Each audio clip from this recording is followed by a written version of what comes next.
Сәлеметсіздер ме, құрметті әріптестер және оқушылар. Біз бүгін сіздермен ә, яғни биылғы өтіп кеткен қаңтар ұбт-сында келген бір нұсқаны талдаймыз. Бұны талдаудың маңызды бірнеше себебі бар. Біріншіден, сіздер шамамен қаңтар ұбт-сының деңгейі қандай болатынын білесіздер. Бұл бірінші. Екінші, енді көпшілігіңіз медицинаға баруды жоспарлап отырғандарыңыз енді жасырын емес деп ойлаймын. Сондықтан кейбіреулеріңізге мысалы стоматологияның балын жинау қажет болады платныйға түсу үшін, иә, өйткені стоматологияда грант жоқ екенін жақсы білетін шығарсыздар. Енді аяқ астынан бөлініп қалмаса, бөлінгеннің өзінде де одан 140 керек. 10-15 грант бөлінеді. Жарайды, енді қазіргі таңда көп оқушылар тамыз ұбт-сына дейін тапсырып жатыр. Неге? Өйткені қаңтар ұбт-сында, яғни жеңіл ұбт-да 100+ балл жинау мүмкіндігінен құр жіберіп алды дағы мүмкіндігін, енді соны тамызда жинап алғысы келіп отыр. Өйткені қаңтар ұбт-сына қарағанда наурыз ұбт-сы қиынырақ болады, наурыз ұбт-сына қарағанда грант ұбт-сы қиынырақ болады. Оны биыл 11-ді бітірген кез келген таныстарыңыздан сұрасаңыздар болады. Енді сондықтан біздің негізгі мақсатымыз қаңтар ұбт-да 110+ балл жинау үшін жалпы ұбт-ға қалай дайындалу керек, барлық пәннен қандай тақырыптарды қалай жұмыс жасау керек, соларды бір жоспарлап құрып алу. Өйткені сіздердің алдарыңызда қазір шамамен алғанда 5-6 ай уақыт бар. Осы 5-6 ай уақытыңызды тиімді пайдалансаңыз, наурыз ұбт-сының өзінде, қаңтар ұбт-сының өзінде 110+ жинауға болады. Сондықтан осы сабақты бейне талдауды, нұсқаны талдауды соңына дейін көріңіздер. Сол арқылы маңызды кеңестерді ұбт-ға қалай дайындалу керек жоспарын толық меңгеріп шығасыздар. Енді сонымен номері 4-ші нұсқа қаңтар ұбт-сында келген. Бірінші, алюминий мен мырыштан тұратын 4 грамм құйманы сілті ерітіндісімен өңдегенде 3,808 литр сутек бөлінді. Қоспадағы мырыштың массалық үлесі дейді. Енді бұл жерде жасыратын түгі жоқ. Көбіне оқушылар ұбт тапсырған кезде сұрақтарды мысалы тест центрде ертең пробный тапсырсаңдар да, қаңтар ұбт-сын тапсырсаңдар да, бірінші әрине тарихты шығарады, одан кейін жаңылмасам оқу сауаттылық, одан кейін математикалық сауаттылық, одан кейін биология, одан кейін химия шығады.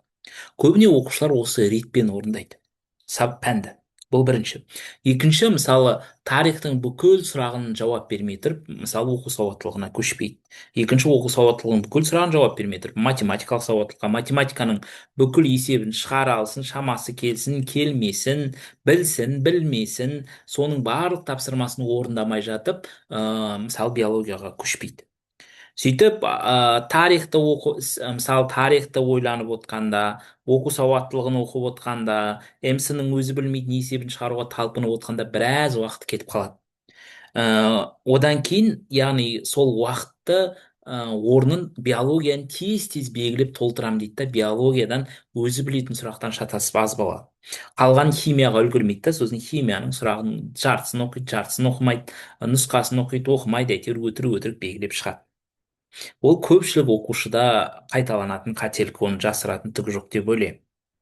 Енді осындай жағдай, осы қателікті сіздер жібермес үшін қазірден бастап нұсқа талқылаған кезде нақты жоспармен, стратегиямен жұмыс жасауларың керек. Неге? Өйткені қазірден бастап нұсқаларды қалай тапсырып дағдыланасыңдар, ертең ұбт-да дәл солай істейсіңдер. Яғни адам әдеттенген әдеттің құлы дейді ғой, әдеттенген нәрсесін қайталайды, ол жасыратын түгі жоқ.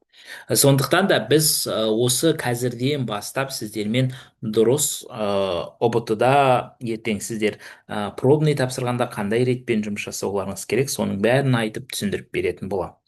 Енді оқушылар наурыз қаңтар ұбт-сында келген нұсқа, бұны біз қазір толық орындамаймыз. Неге? Өйткені біз қазір маңызды кеңестер бойынша жұмыс жасаймыз. Маңызды кеңес бойынша. Ең бірінші, мен енді астына дейін түсейін. Бізде ең бірінші назар аударатын оқушылар, астына түсіп алайын. Ең бірінші назар аударатын ұбт-ға кірмес бұрын стратегия құрып алу керек. ұбт-ға кірмес бұрын стратегия құру дегеніміз не? Сіздер алдын ала нақты қандай пәннен бастайтындарыңызды және қандай ретпен орындайтындарыңызды бәрін білулеріңіз керек. Енді мен сіздерге кішігірім ақпарат беріп кетейін. Тест центрдің өзінің арнайы стандарты бар. Ну, нақтырақ айтқанда, тест центрдегі кез келген нұсқа белгілі бір ережемен, заңмен құрастырылады. Яғни ол ережесінде былай, оқушылар, енді мен ұзақ тоқталып сіздердің уақыттарыңызды алып жатпай ақ қояйын, бірақ маңызды ақпарат бере кетейін.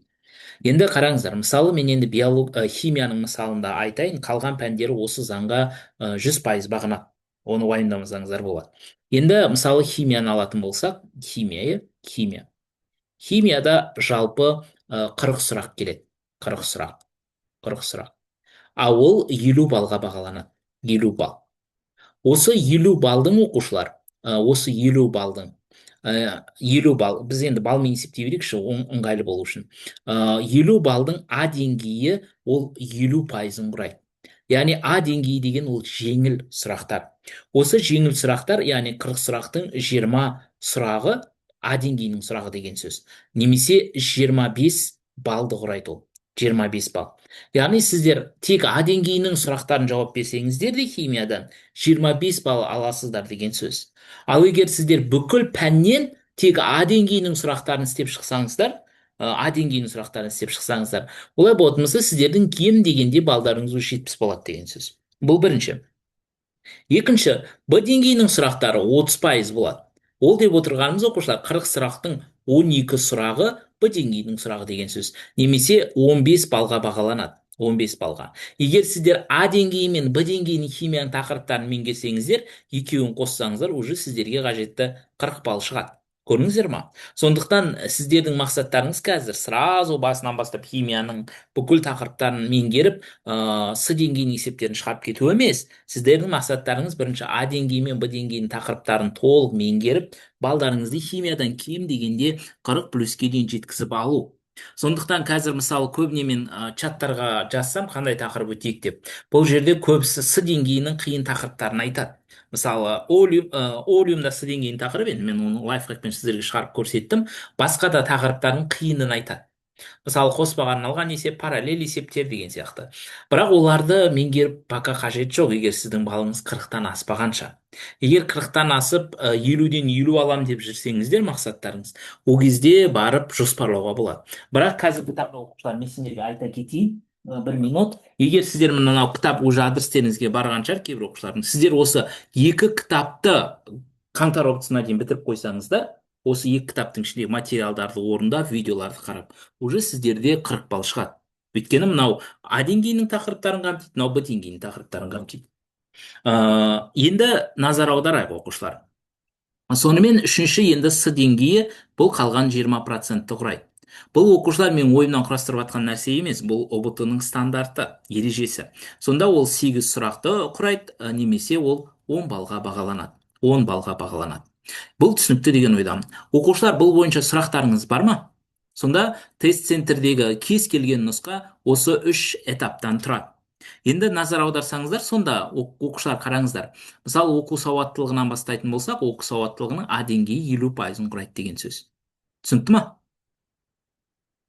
Деңгейлер бойынша сұрақ бар ма, оқушылар? Түсінікті ма? Я, жоқ? Иә, түсінікті. Түсінікті. Енді сұрақтардың құрылысына тоқталайық, оқушылар. Сұрақтардың құрылысына тоқталайық. Қазір бір минут. Енді сұрақтардың құрылысына тоқталатын болсақ, оқушылар, мынау өшетінмен жазылып тұр ма, или өшпейтінмен жазылып тұр ма? Бір минут, кешірім өтінемін, оқушылар. Аға, сонда А мен В деңгейін меңгергеннің өзінде уже жоғары алуға болады, иә, С деңгейге асықпай. Иә, енді қазір мен өшпейтінмен жазайыншы, мына жерге өшетінмен жазып қойып, мен кешірім өтінемін. Сонда қараңыздар, ұбт-да маңызды сіздер назар аударатын нәрсе не? ұбт-да, мысалы, оқу сауаттылығынан бастайық. Енді оқу сауаттылығының тестін тапсырып көрсеңіздер, мысалы, енді оқу сауаттылығы бір қиын пән деп айтпаймын. Оқу сауаттылығы істеген кезде обычно бір мәтінді оқып отырып 8 сұрағына оп-оңай жауап беруге болады. Бір 2 сұрағы болады, кім оқу сауаттылығын тапсырып көрді, өздерің байқаған шығарсыңдар, иә? Бір 2 сұрағы болады, бір қисық қойылған. Анау вариантта келетін сияқты, мынау вариантта келетін сияқты, оны дұрысын табу үшін қайта-қайта оқуға тура келеді. Бірақ сіздер не істеулеріңіз керек? Мысалы, қазірден бастап нұсқаны тапсырып көргенде, біріншісіне, мысалы, тек қана 8-не ғана жауап беру керек. 8 сұрағына ғана. қалған жауап берудің қажеті жоқ. Екі сұрағын қайта қайта оқудың керегі жоқ, оны тастап кете сал. Бірінші деңгейде. Екінші деңгейде, мысалы, тарихтан бір оқығаннан, мысалы, сіздер 10-на жауап берулеріңіз мүмкін. Қалған сұрақты тастап кете салу керек. Түсінікті ғой? 50% 10. Биологиядан істедіңіздер, мысалы, давайте 28 балл, мынау балмен істеп жатыр енді оқушылар. Давайте мына жерге балмен істейік, ұпай деп тұр ғой енді. 28 балға жауап бердіңіздер дейік. Ал мысалы МС-дан мысалы төртеуін или бесеуін шығардыңыздар дейік, А деңгейінің есептерін. Химияда мысалы 25-ін шығардық. Сонда мынаның бәрін қоса қояйықшы тез. Мынау 30 қосу 10 30 қосу 36 қосу 10. Сонда 76 балл. Міне уже тек А деңгейінің сұрақтарын орындасаңыздар 76 балл. Одан кейін барып Б деңгейінің сұрақтарына көшесіздер. Мынаны мәтінді бір оқып тағы да біреуіне жауап беріңіздер дейік. Тарихтан ойланып неғып мына жерден тағы мысалы бесеу қостық дейік. Мына жерден мәтінді қайттан оқыдыңыздар, сәйкестендіруді мұқият орындап, мына жерден мысалы 6 балл қостыңыздар дейік. Мына жерден 2 есеп шығардыңыздар. Мына жерден мысалы 8 қостық дейік. Есептеңдерші енді мына жерде қанша болды? 6, 12, 22 балл. 22. Енді мынау екеуін қоссаңыздар, сонда қанша? 98 ба? 98 балл шығып тұр. Одан кейін барып асықпай қалған уақыттарыңызда мәтінді қайттан оқып қалған уақыттарыңыз істесеңіздер болады.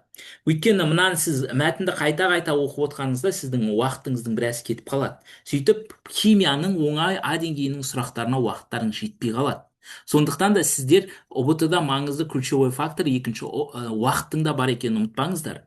Көбісі қаңтар ұбт-сында көбісінің жіберген қателігін сұрап көріңдерші, айтады ғой, ақылды адам басқа ақымақтың қатесінен үйренеді деп, қателігінен үйренеді деп. Сондықтан қазір биылғы 11-лерден сұрап көріңдерші, қаңтарда тест в целом қиын болды ма десеңдер, обычно оқыған адам қиын болды деп айтпайды. Көбісі айтады уақыт жетпей қалды деп. Неге? Өйткені қазірден бастап сендер уақытты сезініп үйренулерің керек. Сондықтан қазір хотя бы енді мен аптасына тапсыр деп айтпаймын, бірақ 2 аптада бір рет тест центрдің нұсқасын сатып алып тапсырып отыру керек. Енді бір күн қол ашпесеңдер, 2 аптада бір күн қол ашпесеңдер, сол тест центрдің 602 теңгесінің нұсқасын сатып алуға болады. Сондықтан да соны сатып алып аптасына 2 аптада бір тапсырып отырыңдар. Кәдімгі 4 сағат өздеріңді мәжбүрлеп отырып, сол кезде уақытқа өздерің бейімделесіңдер. Бұл түсінікті ме, оқушылар? Мынау стратегия түсінікті ма? Бұл жерде оқушылар мынау пәндер ретімен тұр. Бірінші, кейбіреулерің тарихтан бастасаңдар да болады, өйткені тарих жаттанды пән. Оқу сауаттылығы тарихтың орнын ауыстыра берсеңдер болады. Бірақ қалған пәндердің реттілігін ауыстырудың қажеті жоқ. Түсінікті ма? Өйткені МС-ні биологиядан бұрын істеудің керегі жоқ. Өйткені МС шығаруды қажет ететін пән. Химия ол соңында тұра берсін. Бірақ МС-нің бірінші бүкіл сұрақтарын істеудің керегі жоқ. Енді біз келейік жеке химияға, оқушылар. Сонымен химияда бізде қанша сұрақ бар дедік? Химияда 40 сұрақ бар. Химияда 40 сұрақ бар. 40 сұрақ. Енді 40 сұрақтың, оқушылар, бірден 25-ке дейінгі сұрағы ол бір жауапты сұрақтар болып табылады. Бір жауапты. Ал 26-дан 30-ға дейінгі сұрақтар бұлар контекст болып табылады. Контекст қазір көрсетем. Контекст. Одан кейін 31-ден 35-ке дейінгі сұрақтар бізде сәйкестендіру деп аталады. Сәйкестендіру. И соңғы 36-дан 40-қа дейінгілер, олар көп жауапты деп аталады. Көп жауапты сұрақтар. Көп жауапты. Енді қараңыздар, бізде сонда 1-ден 25-ке дейінгілер не деп айттық? Бір жауапты сұрақтар. Сонда оның біз алатын болсақ, шамамен 12 сұрағы. 12 сұрақ. Ол А деңгейінікі болып табылады. А деңгейі. Енді 25-тің біз алайық неше процентін? 30%. 25 көбейту 0,3. Сонда шамамен 8 сұрақ. Не болып табылады, оқушылар? Б деңгейі болып табылады. И қалған 3 сұрақ, қанша? 5 сұрақ. 5 сұрақ. С деңгейі болып табылады. Сонда назар аударыңыздар, сіздер егер мынау С деңгейінің 5 есебі теориясын шығармай кетсеңіздер де, уже мына жерден 20 балл шығаруға болады. Екінші контекстке келейік. Енді контекстте жалпы 5 сұрақ бар. 5 сұрақ. 5 сұрақтың 2-і А деңгейі болып табылады. 2-і Б деңгейі болып табылады. И біреуі С деңгейі болып табылады. біреуі с деңгейі болып табылады. Сәйкестендіруде 5 сұрақ бар. Екеуі А деңгейі, яғни ол оқушылар, назар аударыңыздар, 4 балды құрайды. 4 балл. Екеуі Б деңгейі, ол тағы 4 балды құрайды. Екі сұрақ деген сөз ғой. Мынау біреуі С деңгейі, ол 2 балды құрайды. Соңғысы көп жауапты, ол да 5 сұрақ. 5 сұрақ, оның екеуі А деңгейі, 4 балды құрайды. Екеуі Б деңгейі, ол 4 балды құрайды. Біреуі С деңгейі, ол 2 балды құрайды. Енді назар аударыңдаршы оқушылар, мына жерден мынау С деңгейінің сұрағы, оқушылар, мынау С деңгейінің сұрағы, ол олиумның есебі. Олиум есебі. Егер олиумның есебін білсеңдер, сонда мына жерден еш қиындықсыз қанша балл алуларыңа болады деген сөз, оқушылар. Мына жерден 10 балл алуларыңа болады. Қазірден бастап олиумның есебін жақсылап түсініп алсаңдар, мына жерден 10 балл шығады. Мына жерден 10 балл. А деңгейі мен Б деңгейі. Мына жерден 10 балл. Мына жерден еш қиындықсыз 10 балды шығаруға болады. Сәйкестендіру қиын емес. Мен лайфхактарын бәрін көрсетіп, 250 сәйкестендіру, 250 көп жауап сұрақтар орындаймыз. Мынау контексттен еш қиындықсыз 4 балл алуға болады. 4 балл алуға болады. Назар аударыңыздар, оқушылар. Мына жерде С деңгейінің сұрақтарының көп болса, үшеуі есеп болады. Или даже үшеуі есеп болады. Қалған екеуі теория болады. Екеуінің теория екенін ескерсек, және мынау А, Б деңгейін қоссақ, мына жерден еш қиындықсыз неше? 22 балл шығаруға болады. Біз С деңгейінің есебін шығармасақ та. Сонда мына жерден 22 балл, 10 балл, мына жерден 10 балл, мына жерден 4 балл. Қанша болды? 46 шыға ма? Сонда 46 баллды еш қиындықсыз шығаруға алуға болады. Химиядан 45 плюсті С деңгейінің жаңағыдай өздерің білетін параллель есеп, С деңгейінің қиын есептері бар ғой, комплексті есеп, солардың барлығы тек қана 3 балды құрайды. Сондықтан оларды ұзақ үйреніп уайымдаудың қажеті жоқ. Оларсыз да химиядан 45 плюс жинауға болады. Ал егер химиядан 45 плюс жинасаңыздар, биологиядан 45 плюс жинасаңыздар, ол кезде басқа пәндерден в целом плюс-минус жинасаңыздар, 125 плюс жетеді. Биыл көрген шығарсыздар, енді былтырғымен көп оқушылар ойбай, биыл балл жоғары болады деді, қайта наоборот түсіп кетті ғой. Сондықтан уайымдамаңыздар, ол жылда балл көтеріле береді деп уайымдаудың керегі жоқ. Енді ДЖТ, аңғыл сияқты пәндер көтеріледі, өйткені бәрі айлсты тапсыруды үйреніп алды, енді олар өспесе түспейді. Ал енді химияда білесіңдер, SIT-ді тапсыруға қарағанда ұбт-ға 10 рет кіріп шыққан әлдеқайда оңай. Сондықтан пока SIT-ден сендерге қауіп жоқ. Білесіңдер ғой да SIT не екен. Сондықтан оқушылар тапсырыңдар. Осы стратегиямен жұмыс істеңдер. Сұрақ бар ма? Мынау тесттің құрылысы несі бойынша? Жоқ, бәрі түсінікті. Бәрі түсінікті, иә, жақсы. Енді бұл бізде кіріспе нұсқа талдау болғандықтан мен сразу айтып кетейін, оқушылар. Қазір сендер бір жақты ойланбауларың керек. Мынау сендер қазірден бастап нұсқа тапсырған кезде нақты осы жоспармен жұмыс жасауларың керек. Бұл енді менің тарапымнан ұсыныс, бұл заң емес. Бұны бұзсаңдар ешқандай не болмайды. Бірақ оқушылар, қалай айтсам болады? Егер қазірден бастап тапсырып 125 плюс жинап жүрсеңдер, қазақта айтады ғой, үйренген жау атыспаққа жақсы деп, үйренген әдістеріңмен шығарып кете беріңдер. Ал бірақ қазіргі таңда ешқандай әлі нұсқа тапсырмаған болсаңдар, өздерінің шынайы деңгейлеріңді білмейтін болсаңдар, осы стратегия бойынша сендер ертең тапсырмалар тесттің бір нұсқасын сатып алыңдар да соны тапсырып көріңдер. ОТИДО. Сосын сол бойынша деңгейлеріңді білесіңдер. Жақсы? Ары қарай кеттік онда, оқушылар. Сонымен бірінші назар аударатын нәрсе бұл стратегия құру. Бұл бойынша түсінікті деп ойлаймын. Біз сонда пәндерді ретімен емес, пәндерді деңгеймен орындауымыз керек. Бұл бірінші. Екінші қорытынды. Біз сұрақтардың бәрін орындамауымыз керек. Біз қайсысын білеміз, соны бірінші орындап шығуымыз керек. Екінші, уақытқа қарап отыруымыз керек. Оқушылар, енді ойлауларың мүмкін, А деңгейінің сұрағын қалай білем, Б деңгейінің сұрағын қалай білем деп. Егер мысалы МС-ны аштың, МС-ның бір сұрағын орындап атсың есебін. Егер 1 минутта шығара алмасаң, тастап кете бересің. Сонда мынау жалпы біз тарих, МС, био, химия дегеннің сұрақтарының әрқайсысына, А деңгейінің сұрақтарына 1 минуттан артық жұмсамауымыз керек. Сонда назар аударсаңдар, бізде жалпы 120 сұрақ бар, ол 140 балға бағаланады, оны білетін шығарсыңдар. Сонда А деңгейі 60 сұрақ екенін ескерсек, мынаған біз 1 сағат қана жұмсауымыз керек максимум. Максимум 1 сағат. Сонда 1 сағатта біз А деңгейінің бүкіл тапсырмасын орындап шықсақ, қалтамызда минимум 70 балл бар деген сөз. Бірақ назар аударыңыздар, мысалы биологияның кейбір сұрақтары бар ғой, мысалы жүректің құрылысы дейді, жүрек неше бөліктен тұрады деп сұраса, мысалы неше бөліктен тұрады жүрек? Кім біледі? Төртеу ме еді? Жүрек 4 бөліктен тұрады, иә. Соны жауап беру үшін 1 минут ойланудың қажеті жоқ деп ойлаймын, мысалы, иә. 1 минут ойланудың қажеті жоқ, оны 4 деп жауап бере саласың, ары кетсе 10 секунд. Содан уақыт үнемделеді да, в целом сонда бір именно 70 сұрақ жауап беремін ғой, мысалы 80 сұраққа жауап беруі мүмкін. Енді екінші Б деңгейінің сұрағы бізде әр сұраққа кем дегенде 1,5 минут жұмсауымыз керек. Ну, кем деген емес, максимум 1,5 минут. Сонда 1,5-ті көбейтемін нешеге? Бізде Б деңгейінде жалпы 30%, яғни 120-ның 30-ы, ол көбейтем 36-ға. Сонда тағы 54, тағы 1 сағат деп ала салайық. 1 сағат. 1 сағат. Сонда міне 2 сағаттың ішінде сіздер жалпы саны, назар аударыңыздар. А деңгейі, ол тағы да қайталап айтамын, мында 70 балды құрайды А деңгейі.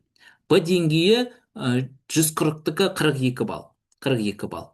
Сонда мынау екеуін қоссаңыздар, 112 балл шығады. Көрдіңіздер ма? Уже ненің, медицинаның проходной баллы, жаңағы стоматология бәріне, патология проходной балл. 112. Уже 2 сағатта жүйелеп алып шығуға болады. Ал енді қалған 2 сағатта, мынау қалған қанша сұрақ қалды енді бізде, оқушылар? Қанша сұрақ қалды? Получается 20%, 24 сұрақ. Енді қалған 24 сұрақты, С деңгейінің сұрақты, енді 2 сағатта ойланып істеуге болады ғой. Солай, мысалы вариантты қойып шығар, неден, математикалық сауаттылықтан бүкіл сандарды қойып істе, биологиядан суретін сал, химиядан білгеніңді істе, тарихтан бүкіл Шыңғысханның бала шағасын санап шықсаң да, 2 сағатта 24 сұраққа шамаң жетеді деп ойлаймын. Бұл жерден бір 24 сұрақтың ладно бір 10-на жауап берсең, сол 122 балың шығады. Медицинаға ол грантқа жеткілікті. Қазірден бастап солай қай балды қай кезде, қай жерден алам, және біз қанша уақыт жұмсаймыз, қазірден бастап соған дағдылану керек. Сол бағытта жұмыс жасау керек. Өйткені қазір алады да оқушылар көбісі оқи береді, тағы параграфтердің бәрін, ол керек па керек емес па, оны жаттай береді, тарихтан дата алады. Бірақ оны алып келгенде қалай қолданатынын білмейді. Сондықтан оқушылар осы стратегиямен жұмыс жасауларың керек. Бұл түсінікті ма? Бұл бойынша сұрақ бар ма? Оқушылар, жоқ. сұрақ жоқ. Жақсы. Енді екінші назар аударатын нәрсе, оқушылар, енді біз химияның мысалында сұрақтардың бәрін орындаған кезде, сұрақты оқушылар деңгеймен орындауымыз керек. Деңгеймен орындауымыз керек. Және оқушылар, енді мынау қаңтар кезінде нұсқа талдаулардың пайдасы бар ма жоқ па деп соны түсіндіру мақсатында оқушыларға жасалған дүние. Сондықтан қараңыздар оқушылар, сілеу сұрақтарын жаттағаннан қарағанда тақырып түсінген әлдеқайда тиімді. Қазірден бастап сіздер тақырыптарды, ұбт-да келетін тақырыптардың тізімі ұбт папкасында бар, иә. Кімде папка бар, сол уже көрген шығар. Сол тақырыптарды қазірден бастап біртіндеп меңгере берулерің керек. Оқушылар, мынаның ішіндегі 2 кітапты бітірсеңдер, грант ұбт-сына дейін полный түсініп, уже сендерде минимум 40 балл шығады осыдан. Дальше, енді қараңдар, мына жерде бірінші нұсқада, екінші нұсқада келген сұрақтар. Бірінші, иондық химиялық байланыс бар зат дейді. Иондық химиялық байланыс бар зат, оны біз қайдан білеміз, оқушылар? Иондық байланыс дегеніміз құрамында не болу керек? Иондық байланыстың құрамында металл мен бейметалл қатар кіру керек. Металл мен бейметалл қатар кіру керек. Сонда дұрыс жауабымыз Калий хлор. калий хлориді, ол иондық байланыс, иә. Ал металдық байланыс дегеніміз, аты айтып тұрғанда, құрамына тек қана не кіру керек? Калий. Металл кіру керек, сонда Металл. калий. Ал енді коваленттік байланыс деген бар, иә, коваленттік байланыс. Коваленттік ол екіге бөлінеді. Полюсті және не болады? Полярлық, полюстік, Полюссіз полюссіз. болады, иә, полюссіз. Полюссіз дегеніміз тек қана бір бейметалдан тұрады. Бір бейметалдан тұрады. Ал мынау екі немесе одан да көп неден тұрады? Бейметалдан тұрады. Сонда хлорымыз ковалентті не болады деген сөз? полюссіз болады, ал ашық хлорымыз ковалентті не болады деген сөз? Полюсті болады деген сөз. Ал мынау калийіміз не болды жаңа? Металды калий хлориді иондық болады. Осылай байланыс тақырыбын жақсылап түсініп алсаңдар, ол кезде бұл тақырып бойынша келетін тесттердің слифтерін жаттап жатудың қажеті жоқ. Сұрақ бар ма? Оқушылар? Дальше. Дальше. Сұрақ жоқ. Жоқ, жоқ. Номері екінші сұраққа назар аударайық. Номер екінші сұрақ. Егер уранның молекулалық массасы 233 грамм моль болса дейді. 2,5 моль уран ядролық альфа бөлшектерге ыдыратқан кезде түзілген торийдің массасы дейді. Сонымен бізде уран не ыдырапты? Альфа ыдырады, Енді білетін шығарсыңдар, 10 сыныпта не альфа ыдырағанда бізде не бөлініп шығады әрқашан? 4/2 гелий бөлініп шығады. Яғни жоғары жақта тұрған бізде ол не? Масса түсінікті болу үшін жазып қояйық. Ал астында тұрған ол бізде не? Заряд. Сонымен уранның бізде массасы берілген. А бізге ненің массасын сұрап тұр? Торийдің массасын сұрап тұр. Енді торийдің массасын табу үшін білесіңдер ғой, зат мөлшерін неге көбейтуіміз керек? Торийдің молярлық массасына көбейтуіміз керек. Зат мөлшеріміз қанша деп тұр бізде есептің шартында? 2,5 моль деп тұр. Ал енді әрі қарай ненікін тауып алу керек? Торийдің массасын тауып алу керек. Енді торийдің массасын біз қайдан табамыз? Ол үшін 233-тен как раз уранның массасынан гелийдің массасын алып тастаймыз. Өйткені альфа бөлшекті ыдыратқан кезде масса нешеге кемейді бізде, оқушылар? 4-ке кемейді. Сонда 233-тен азайтамын 4-ті, оны көбейтем 2,5-ке. Сонда 572,5 шығады. Мынаны қайдан шыққан түсінікті ма? Оқушылар? Иә. Түсінікті. Енді мынау екінші есепке назар аударайық. Енді екінші есепте былай дейді. Егер полонийдің молекулалық массасы 208 моль болса, 1,5 моль полонийді ядролық альфа ыдыратқанда түзілген қорғасынның массасын тап дейді. Енді мынаны түсініп алған оқушы мынаны еш қиындықсыз шығара алады. Солай емес пе? Сондықтан біз ертең, оқушылар, қаңтар ұбт-сының кезінде слифті талдаймыз. Барлық күнделіктісін күнде талдап отырамыз, біз шыққан оқушылардан сұрап. Мысалы, біз биылғы грант ұбт-сында 38 слиф нұсқасын талдадық. Сол нұсқа талдау кезінде ең жоғары көтерген бала, енді бір оқу орталығында оқып келді, қайсысын екенін айтпай ақ қояйын, сол бірінші ұбт-сында, грант ұбт-сында 13 алып келді. Қыз бала маған 13 алып келді. Бірінші ұбт-сында химиядан 13 алып келді. Общий барлық пәннен 64 балл деймін. 62 ма сондай. Екінші ұбт-сында химиядан 42 жинады. Ең көп балл көтерген сол оқушы. 29 балға дейін көтерді. Бір айдың ішінде. Екінші ұбт-сында, грант ұбт-сында. Общий 112 ма жинады. 112 ма, 114 па жинады. 2 еселеп алды. Бір айдың ішінде балл. Өйткені енді мен басқа пәндерден де сұрақтарды, слиф сұрақтарын бойынша беріп, оқушыларға сөйтіп оттым. Сондай, енді біз қаңтардың кезінде де дәл солай, биылғы наурыз, грант ұбт-сын кезінде де ондай талдаулар болады, уайымдамаңдар. Ол талдауларды өткізуіміздің негізгі мақсаты, оқушылар, қаңтар ұбт-сында қанша нұсқа келсе де нұсқаның тақырыптары өзгермейді.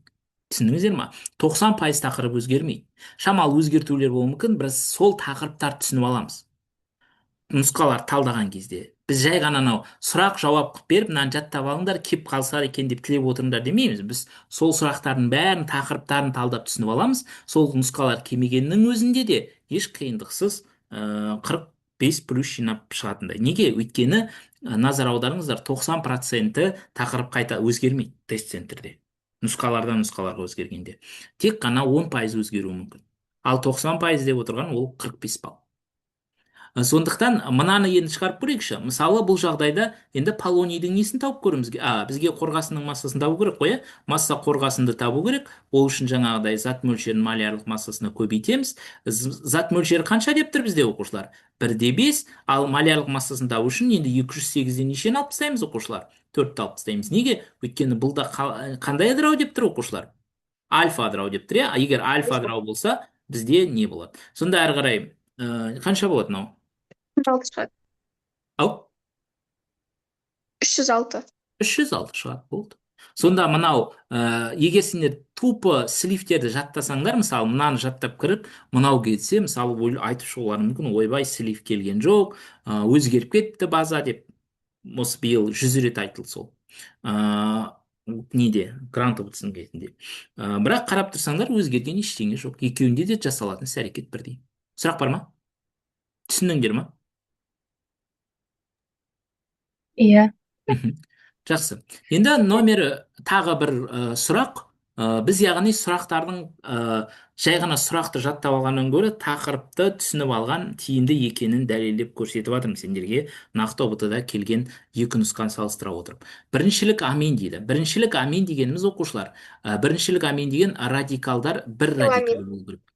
Сонда бір радикал қанша? Пропил амин болады. Ал ди деген грекше неше деген сөз, оқушылар? Екі деген сөз. Значит, мында неше радикал бар деген сөз? Екі радикал бар деген сөз. Екі Значит, радикал. мынау екіншілік амин. Метил, этил деп тұр. Мында да неше радикал бар? Екі радикал бар. Екі Ал три радикал. деген грекше неше деген сөз? Үш. Үш Үш радикал. деген сөз. Сонда мынау нешіншілік амин? Үшіншілік амин. Мынау екеуі екіншілік амин, а мынауымыз біздің бірінші, мынауымыз екен. Біріншілік амин. Біріншілік амин шығады. Сұрақ бар ма? Сұрақ жоқ. Жоқ, Сұрақ жоқ, жоқ. сұрақ жоқ. Енді мына жерде нешіншілік аминді тап деп тұр бізде, оқушылар? Екіншілік аминді тап. Екіншілік. Қайсысы болады енді сонда екіншілік амин деген? Неше радикал болу керек? Екі радикал болу Мынау керек. метил С ма? радикал, С метил вариант. радикал. Дұрыс жауап С варианты болады. Дұрыс айтты. Немесе оқушылар былай лайфхак әдіспен тауып үйренсеңдер болады, егер формуласы берілсе. Органикада азот бейметалдардың валенттілігін табу үшін әрқашан 8-ден топ нөмірін алып тастайсыңдар. Азоттың топ нөмірі қанша? Білесіңдер ме? Периодтық кесте бар ма қолдарында? Төртінші, бесінші. Бесінші, 8-ден 5-ті алсаңдар, сонда неше шығады? 3 шығады. Органикада азот 3 Үш. валентті. 3 валентті. Как раз осы 3 валенттіліктен азоттың қасында сутектің санын алып тастайсыңдар. Мынау азоттың қасында неше сутек бар?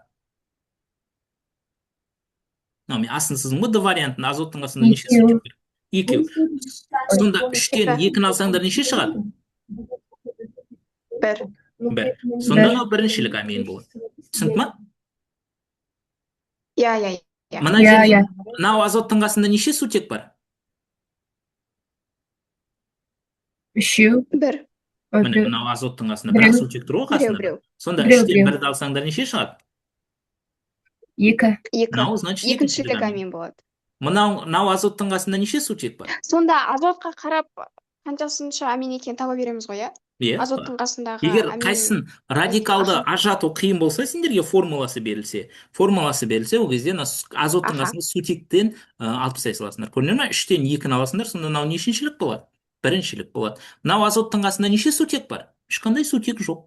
3-тен 0-ді алып тастайсыңдар, сонда нешіншілік болады мынау? Үшіншілік болады. Сұрақ бар ма? Үшінші. Сұрақ жоқ. Уайымдамаңдар, ертең біз бірінші жалпы химияны өтеміз. Ертең біз оқушылар жиналғаннан кейін, қазір мен реклама жасап, тегін сабақтар өтіп, оқушылар жинап жатырмын. Оқушылар жиналғаннан кейін біз тікелей эфирде сабақтар өтеміз. Жалпы химия өтеміз, одан кейін биорганика, одан кейін органика, одан кейін есептер шығару, сөйтіп өтеміз ретінде. Уайымдамай қойыңдар, бәрін полный талдап шығамыз. Сол кезде осындай лайфхактардың бәрін үйретемін. Одан кейін оқушылар, таңдау пәніңіз бойынша міндетті түрде келетін негізгі ұғымдарды жаттаңыз. Ол жерде оқушылар, мынандай болуы мүмкін. Қазірден бастап мынадай нәрсе бар. Көп оқушылар мен памятім жоқ, анау мынау деген ертең сылтаулар айта бастайды. Неге мен оны сылтау деп айтып жатырмын? Мен әрқашан оқушыларға айтам. Енді мен 10 жылдан асты ғой ұбт-ға дайындап жүрген оқушылар. Егер мектептен шығып үйіңнің адресін тауып келсең, каждый раз адасып кетпей, значит, памятің нормально. Егер адасып кетіп жатсаң каждый раз, значит, как-то бір нәрсе, значит, проблема бар памятіңде. Ал қалған жағдайдың бәрінде памятіңде нормально. Значит, проблема жалқаулықта. Сондықтан кейбіреулерде болады, мен есімде қалмайды деп. Күнде 2 күннің бірінде қайта, мысалы, бір не келді, жаттау керек, мысалы, сапалық реакциялар. Сен оны жаттаған сияқтысың. Одан кейін не? Оны қолданбайсың да, сосын ұмытып кетесің. Мысалы, сендер енді 10-шы сыныпта әдебиеттен бір жаттаған жассыңдар, бірақ оны қазір жатқа білмейсіңдер ғой. Неге? Өйткені оны қолданбайсыңдар күнде. Ал ұбт-да күнде қолдану үшін жалпы оны жиі қайталап отыру керек. Ал каждый раз қайталап қолмен жазып жүрсеңдер, ол ұзақ мерзімді жадқа сақталады. Ал ұзақ мерзімді жадқа сақталған нәрсе ол ұмытылмайды. Мысалы, сендер 3 ай каникулда оқымауларың мүмкін, иә? Бірақ әріпті ұмытып қалмайсыңдар ғой. Солай емес пе? Әріпті ұмытып қалмайсыңдар. Или мысалы, осы, яғни қайталау арқылы ол ұзақ мерзім жадқа кетеді. Ал бірақ бүгін отырып, ертең кешке дейін жаттағаның ол ұзақ мерзім жадқа сақталмайды. Ол қысқа мерзім жадқа сақталады. Ал ұзақ мерзім жадқа сақталу үшін біраз уақыт қайталау керек. Ол 1 ай, 2 ай деген сияқты. Сол 2 ай бойы үздіксіз қайталап отырсаңдар, одан кейін ойланбайсыңдар вообще оны. Ол ұзақ мерзім жадқа сақталады. Бұны түсіндікті деп ойлаймын. Сондықтан да кімде ұбт папкасы бар, сендерден жаттау керек документтер бар ғой. Ішінде көрдіңдер ғой. Сапалық реакциялар, ұбт-да 90% келетін биорганикалық заттардың, органикалық заттардың формулаларын бәрін салып қойғанмын. Ішінде 10 документ бар. Сол 10 документті жаттап алсаңдар, минимум балдарың 30 болады. Минимум, максимум 50-ден 50 алуға болады. Бірақ соны жаттап алсаңдар, бүкіл химияны түсінбесеңдер де, минимум балдарың 30 болады. Сұрақ бар ма? Мынау тізімі тұр. Бұл жерде 8 бар, тағы 2 қосылған. Оқушылар, сұрақ бар ма? Жоқ. Түсінікті, жақсы. Әрі қарай кеттік. Келесі назар аударатын нәрсе. Енді сұрақтарды деңгеймен орындап бастайық. Номері бізде бірінші, оқушылар назар аударыңыздар. Мына жерде біз бірінші сұрақты тастап кеттік. Неге? Өйткені ол А деңгейінің есебі емес. Ол параллель есеп, С деңгейінің есебі. Сондықтан қазір арамызда кімнің қолында ручка, дәптер бар, біреуің жауапкершілік алсаңдар, қазір біреулерің сұрақтарды санап отырсаңдар, балдарымен қосып. Біз қанша бал ала алады екенбіз? Тек А деңгейінің сұрақтарын жауап беріп, химиядан. Түсінікті ма? Біреулерін кім алады мойнына? Кім алады мойнына?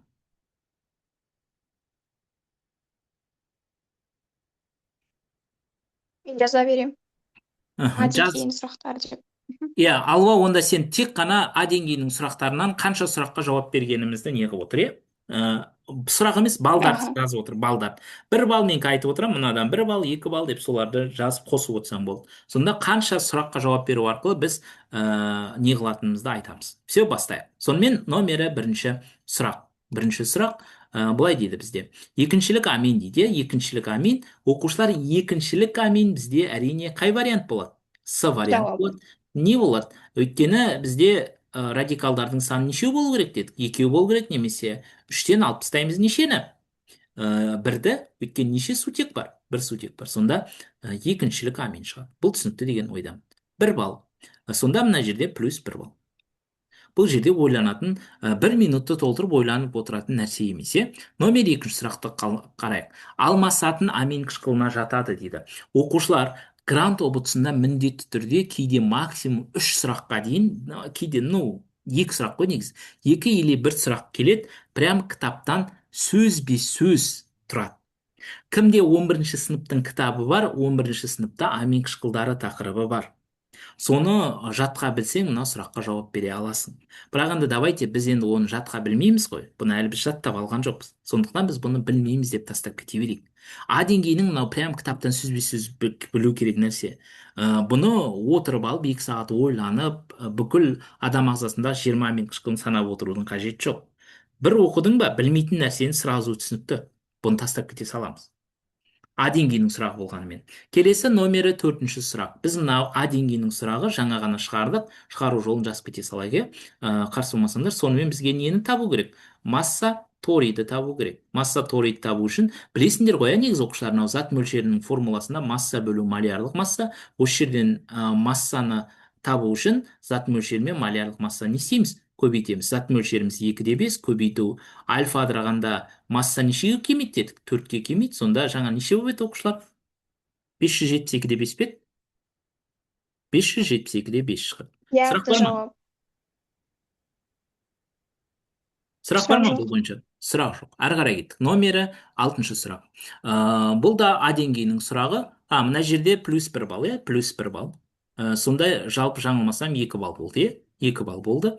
Келесі, номер 6 сұрақ. Иә. Химиялық реакцияның жылдамдығына температураның әсері. Өздерің жалпы білесіңдер ғой, иә? Температура артқан сайын реакцияның жылдамдығы төмендейді дейді, дұрыс емес. Температура артқан сайын реакцияның жылдамдығы бізде не істей береді, оқушылар? Арта береді. Бұны білетін шығарсыздар енді. Холодильникте температура Иә. төмен, сондықтан да тамақ баяу ашиды. Оны даже химияны өтпесеңдер де бірінші класстың баласы да біледі. Келесі, тұз қышқылы марганец диоксиді қатысында хлор газын алу реакцияның табиғатына қарай дейді. Оқушылар, табиғаты деген ол агрегатты күйіне байланысты деген сөз. Сонда тұз қышқылы, бізде оқушылар, тұз қышқылы ол сұйық зат. Ал марганец диоксиді ол қатты ма, сұйық па, газ ба, оны қайдан білеміз? Мен сендерге өте оңай лайфхак әдісін көрсетейін. Марганец пен OH-тың қисқан жерін қарасаңдар, оқушылар, марганец пен OH-тың қисқан жерін қарасаңдар, ерігіштік кестеден, олар ерімейді деп тұр. Значит, ол не деген сөз? Қатты деген сөз. Ал енді білесіңдер ғой да, реакция табиғатына байланысты екіге бөлінеді. Гомогенді және гетерогенді. Гомо деген грекше не деген сөз? Бірдей деген сөз. Яғни бәрі бірдей агрегатты күйде деген сөз. Ал гетерогенді деген ол әртүрлі агрегатты күйде деген сөз. Мынауымыз сұйық, мынауымыз қатты, сондықтан әрине қайсысы болады енді? Гомогенді ма, гетерогенді ма? Гетерогенді. Гетерогенді болады, дұрыс айтасыңдар, гетерогенді болады. Сұрақ бар ма? Сұрақ жоқ. Гетерогенді мен гомогенді қалай ажыратады? Гомогенді деген оқушылар Гомогенді. бірдей агрегатты күйде болады, бірдей. Яғни екі сұйық әрекеттесе, екі газ әрекеттесе, мысалы SO2 ол газ ғой, оған оттегі газын қоссаң, бұл қандай болады? Гомогенді болады. Өйткені екеуі де газ. Ал гетерогенді деген ол әртүрлі деген сөз. Әртүрлі. Яғни әртүрлі. Қатты мен сұйық, қатты мен газ деген сияқты. Енді түсінікті ма? Сұрақ бар ма? Оқушылар? Жоқ. Сұрақ жоқ. Жақсы. Әрі қарай кеттік. Номері 10-шы сұрақ. Күшті тотықтырғыш дейді. Енді оқушылар осы жерде көп оқушылар неге екенін білмеймін, мектепте обычно оларды жаттатады. Тотықтырғыш дегеніміз не, тотықсыздандырғыш дегеніміз не, оларды жаттаудың абсолютно қажеті жоқ. Ертең біз тотығу тотықсыздану реакциясын өтеміз, сол кезде тотығу дәрежесін анықтауды білсеңдер болды. Тотығу дәрежесін анықтауды білесіңдер ме, білмейсіңдер ме? Ашек SO4 емес па бұл жерде?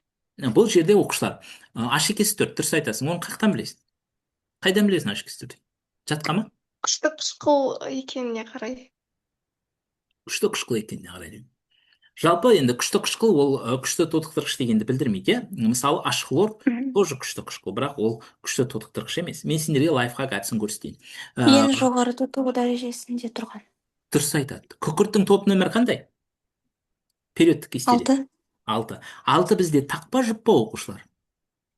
Жұп. Жұп. 6-дан кішкентай қандай жұп сандар бар? 4, 2. 2. Екі.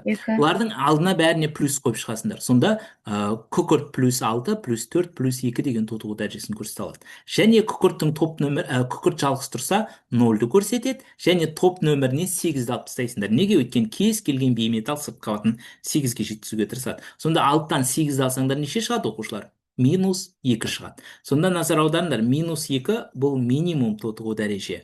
Ал күкірт максимум қандай көрсете алады екен, оқушылар? Плюс 6-ны көрсете алады. Максимум көрсететін тотығу дәрежелері, оқушылар, ол тек не болады деген сөз? Тотықтырғыш болады деген сөз. Ал минимум тотығу дәрежелері, оқушылар, тек тотықсыздандырғыш болады. Тотықсыздандырғыш. Мынау арасында тұрғандар бізде әрі тотықтырғыш болады, әрі тотықсыздандырғыш болады. Енді қараңдар, мына жерде күкіртті SO2 деген нешінші топқа ұқсап тұр бізде, оқушылар? RO2 деген 4-ші топқа ұқсап тұр. Ал 4-ші топ, значит, тотығу дәрежесі плюс 4 болады. Енді плюс 4 болса, ол қандай қасиет көрсетеді? Әрі тотықтырғыш қасиет көрсетеді, әрі тотықсыздандырғыш қасиет көрсетеді. Бізге не керек, оқушылар? Тотықтырғыш керек. Келесі, мына жерде плюс 6. Плюс 6, значит, дұрыс жауап В болады. А мына жерде плюс 4 тотығу дәрежесі. Бұл әрі тотықтырғыш, әрі тотықсыздандырғыш болады. Мынау -2. Бұл не болады сонда? -2 болса, тек тотықсыздандырғыш. Бұл осылай анықтай бересіңдер. Сұрақ бар ма? Получается, ең күштісі ол күшті тотықтырғыш. Ну, то есть, плюс 6, там, плюс 8 болса, солай. Яғни, топ нөміріне тең болса, ол тотықтырғыш болады. Ал 8-ден топ нөмірін алып тастасаң, Ол тек тотықсыздандырғыш болады. Ал арасындағылар әрі тотықтырғыш, әрі тотықсыздандырғыш бола береді. Түсінікті ма? иә. Мхм. Мысалы, тағы біреуін көрсете салайын. Мысалы, біз алайық хлорды, иә? Хлор. Хлордың топ нөмірі қандай? Галоген ғой. Жеті. Галогенде Алты, нешінші алты, топ? Жеті. алты. Жетіде, жеті. Жеті тақ па жұп па? Так. Так. Сонда плюс жеті, плюс бес, Бес. плюс Плюс үш. үш, плюс бір, және жалғыз тұрса ноль, және не болады? Жеттен сегіз алып тастасаңдар неше шығады бізде? Минус бір. Мынау минимум болады, мынауымыз не? Максимум болады. Максимум. Максимум мынауымыз не болады сонда? Тек не болады? ТТШ болады, ТТШ. Ал мынауымыз не болады? Тек ТСШ болады. А мынау арасындағылардың бәрі әрі не болады? Әрі тотықтырғыш, әрі тотықсыздандырғыш болады. Мысалы, алайық хлор 2О5. Бұл қандай қасиет көрсетеді деп сұраса, хлор 2О5 деген қай топқа ұқсап тұр? Периодтық кестеде. Бесінші. R2O5-ке ұқсап тұр. Дұрыс айтасыңдар, 5. Мына жерде сонда хлордың тотығу дәрежесі қанша болады деген сөз? Плюс 5 болады Плюс деген. бес. Плюс 5. Сонда плюс 5 деген ол қандай қасиет көрсетеді сонда хлор 2О5? Әрі. Әрі тотықтырғыш, әрі тотықсыздандырғыш қасиет көрсетеді. Сұрақ бар ма? Иә. Сұрақ жоқ. Мысалы, біз алайық H хлорды. Мұнда хлордың тотығу дәрежесі минус 1. Ал минус 1 болса, ол қандай қасиет көрсетеді? Тотықсыздандырғыш. Тек тотықсыздандырғыш. Дұрыс айтасыңдар, тек тотықсыздандырғыш қасиет көрсетеді, ТСШ көрсетеді. Ал мысалы, алайық H хлор O4-ті, мұнда хлордың тотығу дәрежесі қанша? Плюс 7. Значит, бұл не болады деген сөз? Күшті ТТШ болады деген сөз. Сұрақ бар ма? Сұрақ жоқ. Сонда сендерге оқушылар көп нәрсені жаттағаннан көрі мынандайды жасауға дағдылану керек. Осыны бір үйреніп алсаңдар, әрі қарай уже химияда тотығу тотықсыздану тақырыбынан таңғалатын ештеңе жоқ. Сұрақ бар ма 10-шы тақырып бойынша? Жоқ. Мында плюс 1 балл, иә? Мына жерден де бір жауап бердік, плюс 1 балл. Алуа қосып отырсың деп ойлаймын, иә? Мен айтуды ұмытып кетіп жатырмын. Мына Иә, 5 жерден де балл шықты. плюс 1 балл. Жақсы, әрі қарай кеттік. Келесі назар аударатын. Енді оқушылар қараңдаршы, теңдеудегі азоттың тотығу дәрежесі дейді. Енді мына жерде азот не тұр бізде? Бір өсі тұр. Ал бір өсі тұрса не болады бізде? 0. 0 болады. Ал енді стрелкадан кейін қайсысында 0 тұр? С. С варианты. Соңында. Сондықтан басынан бастап барлығының тотығу дәрежесін табудың керегі жоқ. Бізге есептің шартында ненікін сұрап тұр, соған назар аударып, қажетті тұсқа ғана назар аударып үйренулерің керек. Сұрақ бар ма? 11-ші сұрақ бойынша. Жоқ. Жоқ. Жақсы. Номері 13-ші сұрақ. Былай дейді. Хлоропрен дейді. Оқушылар хлоропрен, изопрен деген мынау қазір сендерге не көрініп тұр? Мен экран көрініп тұр ма? Иә. Иә. Осы мына жерде жаңа айттым ғой, сендер химиядан 40 плюс, даже минимум 30 плюс жинай аласыңдар, егерде жаттау керек документтерді білсеңдер деп. Жаттау керек документтердің ішіне міне органикалық қосылыстардың тривиалды атауы, мысалы бейорганикалық заттардың сапалық реакциясы деген сияқты документтер бар. Мен сендерге түсті қылып әдемілеп папкаға салып жібергенмін. Кім папканы алды, көріп жатқан шығар, иә? Міне мынандай қылып түстері бәрі жазылып неғып тұр. Бұларды жаттауларың керек оқушылар. Кейбіреулерің енді мектепте, енді көпшілігің шамамен 90% оқушы мектепте тәжірибе жасамайды ғой, енді жасыратын түгі жоқ. Сондықтан тәжірибенің қалай болатынын көру үшін мен ютубтан бүкіл тәжірибелерді сендер білулерің керек. Ссылка арқылы салып қойғанмын, сол QR код арқылы көрсеңдер болады мыналардың бәрі. Түсінікті ма сендерге ыңғайлы қылып? Одан кейін келесі міне бізге керегі органикалық қосылыстардың тривиалды атауы деген документ. Осы документті жаттап алсаңдар, органикадан көп нәрсе білудің қажеті жоқ. Міне бізде хлоропрен дегеніміз ол не екен оқушылар? 2 хлор бутадиен не екен? 1,3 екен. Сұрақ бар ма? Жоқ. Сондықтан бізде хлоропрен деген 2 хлор бутадиен 1,3 деген сөз. Енді хлор деген түсінікті ғой, енді хлор деген тек В вариантында ғана бар. Сұрақ бар ма? Сұрақ жоқ. Сұрақ жоқ. Жақсы. Енді номері 14-ші сұраққа көшейік. Бұл әрине бізде формула табуға арналған есеп. Енді формула табуға арналған есепті шығарған кезде көп оқушылар мен бұл тақырыпты түсінбеймін деп тастап кетуі мүмкін. Бірақ формула табуға арналған есеп биыл грант ұбт-сында 3 есепке дейін келді бір нұсқада. Бұл міндетті түрде білулерің керек және бұдан міндетті түрде бал алуларың керек. Неге? Өйткені бұл өте жеңіл тақырыптардың бірі оқушылар. Бұл жерден өте оп-оңай бал ала бересіңдер. Түсінікті ма? Енді назар аударыңдаршы, мына жерде біз любой металды алатын болсақ, барлығы неше валентті болып тұр? Еквалентті болып тұр, иә? Еквалент. Сондықтан біз қалай жаза салуымызға болады?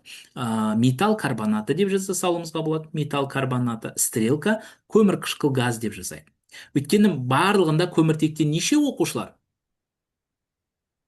Біреуден. Сондықтан реакцияны тең деп санай береміз. Енді қараңдаршы, 16-да 8 граммы әрекеттескенде қанша көлем көмір қышқыл газы бөлінді оқушылар? 4-те 48 литр. Ал енді біз литр берілсе астына нені жазатын ек оқушылар? 22-де 4. Дұрыс айтасыңдар, 22-де 4 литр жазамыз. Ал мынауымыз X. Ал X деп отырғанымыз осы металл карбонатының малярлық массасы. Өйткені біз білеміз ғой, массасы берілсе астына малярлық массаны жазатынбыз. Осы жерден X тапсақ, 16-да 8-ді көбейтем 22-де 4-ке, бөлем 4-те 48-ке. Сонда қайсысының емері 84, соны таңдай саламыз. Сұрақ бар ма? А деңгейінің есебі. Плюс 1 балл. Мына жерден де плюс 1 балл. Сонда 7 балл шықты ма? Сұрақ бар ма оқушылар? 8 балл шықты ғой. 8 балл шықты ма? Енді мен білмеймін сендер. Дальше.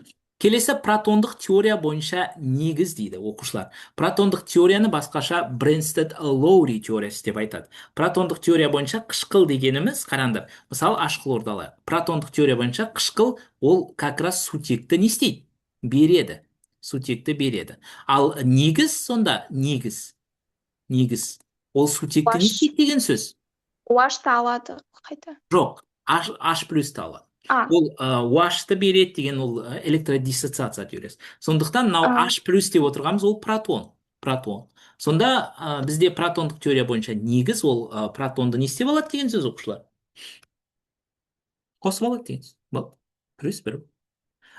Бұл С деңгейінің тақырыбына жатады, бірақ бұл оқушылар өте оңай тақырып. С деңгейде оны айтуға ауыз бармайды. Мен оны лайфхакпен түсіндіріп беремін ертең тақырыптарды жалпы химияда. Көміртек және көміртек гексидінің күшті тотықсандырғыш ретінде қолданылатын әдіс. Көміртекті басқаша грекше қалай айтамыз оқушылар? Алюминотермия деуге болмайды. Алюминотермия деген де ойыңа не келеді? Көміртек келе ма? Келмейді. Келмейді. Не келеді ойыңа? Карботермия. Алюминий келеді. Алюминий келеді. Мына жерде кальций келеді, мына жерде кальций келеді, мына жерде сутек келеді. Сонда жалғыз көміртек карбон, бір рет шығарсыңдар. Келесі. Мына жерде 1 балл, плюс 1 балл. Енді бұл сендерге түсінікті деген ойда. Ары қарай, номері 17-ші сұрақ. Металдық байланыс бар зат дейді. Жаңа айттық, бұл жерде Калий, хлор. Калий. Калий. Дұрыс айтасың. Келесі. Жалын түсін сары түске бояйды. Міне, айтып ауыз жимай жатып, ұбт-да міндетті түрде келетін, міне, жалын түстерін жатқа білулерің керек оқушылар. Міне, жалын түстері. Калий ол қандай түске бояйды? Күлгін. Натрий қандай түске бояйды? Сары түске. Міне, осын жаттап алсаңдар, ұбт-да бұл міндетті түрде келеді. Сонда жалынды сары түске бояйтын әңгіме не туралы екен оқушылар бізде? Натрий. Натрий туралы. Ары қарай кеттік. Номері 21-ші сұрақ. Тағы да бізде не беріліп тұр оқушылар?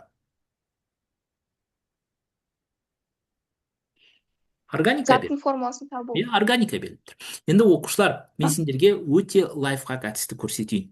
Бұл сендердің сәл уақыттарыңды алуы мүмкін, бірақ 100% шығатын әдіс. Енді соны сендерге көрсетейін. Мысалы бізде, давайте А вариантын алайық. А варианты. А вариантында бізде не берілген? С6, H6 берілген. Бензон. Онда көміртек диоксиді деген ол көмір қышқыл газ ғой. Органикада көміртектің саны тең болу керек. Мұнда көміртек неше оқушылар? 6. СО2-ның алдына 3 қоямыз. Жоқ, 6 қоямыз. Неге? Өйткені көміртектің саны 6 болды. Түсінікті ғой? 12, Мынауымыз 4-те 6, мынауымыз X1 болады. Мынауымыз не болады оқушылар? 78 емері, мынау 6 дейік. Осы жерден x бір тауып көрейік. Не үшін 6-ны қойдық? Өйткені біз зат мөлшерін табуымыз керек оқушылар. Сонда 4-те 6-ны көбейтемін 6-ға, бөлемін 78-ге. Сонда 0,35 шығады. А бізде неше шығу керек оқушылар? 0,2 шығу керек. А жауабы келмейді. Қалай шығарғанын түсінді ма? иә, иә. Сұрақ бар ма? жоқ, Сұрақ жоқ. Келесі, CH3OH дейді. CH3OH стрелка не болады? CO2 болады. Көміртектің саны өзара тең. Мынауымыз біздің 4-те 6, а мынауымыз не? X2. Мынауымыз бір зат мөлшері, а мынауымыз неше болады оқушылар? Мр қанша мына? 12 қосу 4 қосу 16. Ну, получается 32. Осы жерден x1 тапсаңдар неше шығады? x2-ні тапсаңдар. 4-те 6 көбейту 1 бөлу 32. Ну, получается 0,14 шығады. А бізде неше шығу керек оқушылар? 0,2. В жауабын сызып. Енді оқушылар, мен д жауабымен көрсете салайын, енді ренжімесеңдер. С2H5OH стрелка CO2. CO2-нің алдына неше қоямыз? 2. Неге 2 қоямыз оқушылар? Теңестіру қажетпіз. Көміртектің сан теңестіру керек, мұнда 46. Осы жерден x4-ті тапсаңдар, как раз 0,2 шығады. Түсінді ма? Иә, Сұрақ бар ма? сұрақ жоқ. жоқ, Мынау бірінші әдіс. Китайский әдіс деп айтамыз. Біз обычно варианттармен жұмыс жасағанда бұл китайский әдіс. Екінші әдіс ол былай оқушылар. Екінші әдісінде көрсете салайын енді. Давайте мына жерге бірінші әдіс деп жазып қояйын, бірінші әдіс. Қайсысы оңай, соны пайдаланасыңдар. Просто мына жерде оқушылар, бұл әдістің ыңғайлылығы неде? Бұл жерде вообще ойланбайсың. Просто А вариантынан бастап тексеріп көре саласың. Енді екінші әдіс қалай? Екінші әдіс. Бізде назар аударыңдар оқушылар. Бізде CO2-ден қанша моль бөлінді деп тұр есептің шарты бойынша? 0,2 деп тұр. Ал 0,2. судан қанша моль бөлінді деп тұр? Сендерге түсінікті болу үшін көрсетіп жіберейін. Неше моль су бөлінді дейді? 0,03.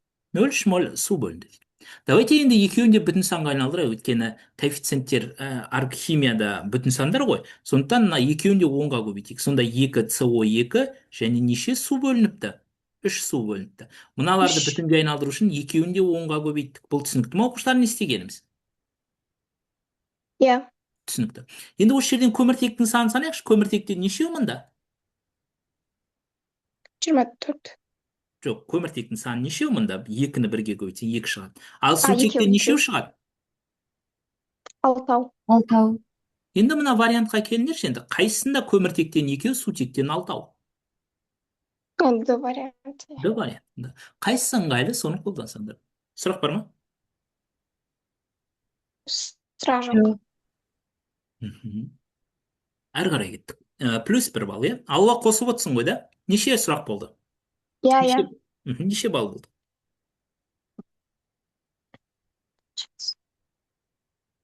13. 13 балл, иә? Жақсы. Номері 23-ші сұрақ. Полиэтиленнің полимерлену дәрежесі дейді. Полимерлену дәрежесі деген ол N. Оны білесіңдер ғой, да? N-ді табу үшін, зат мөлшерін табу үшін массаны неге бөлеміз керек оқушылар? Малярлық массаға, иә? Массамыз қанша дейді мына жерде? Мынандай қорқынышты сан беріп қойыпты. Давайте поли деген сөзді 25 мың. өшіріп тастайықшы. Сонда не қалады мына жерде? этилен. Этилен дегеніміз басқаша айтқанда ол этен деген сөз. Этен ол алкен ғой. Ол C2H4. Ал C2H4-тің мр қанша? 28. Сонда 28-ге бөліп көрейік қысып қосып. Сонда 4, 4, 6, 4 жыл. Сұрақ бар ма?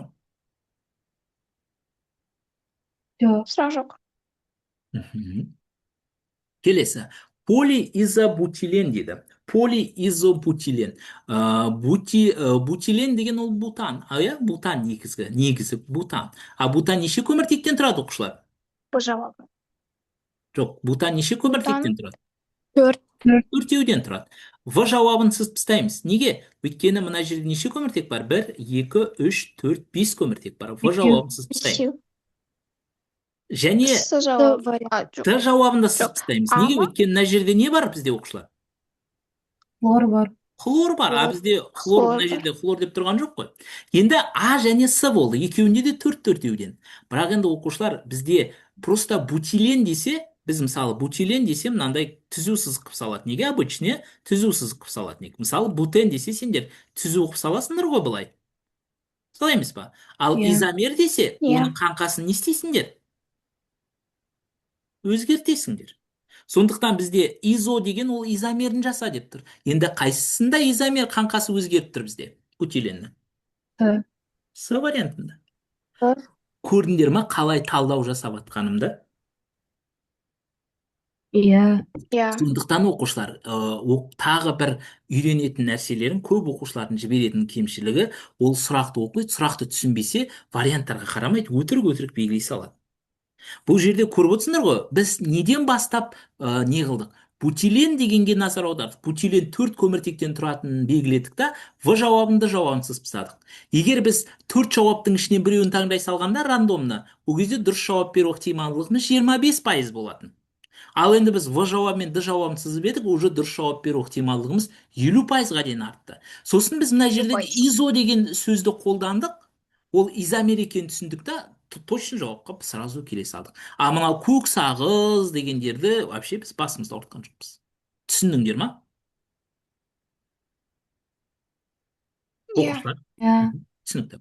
Жақсы. иә. Енді осы жерде алуға бір қорытындылап жіберейік. Бізде білеміз я, бірден 25-ке дейін А деңгейінің сұрағы қанша деп айттық оқушылар?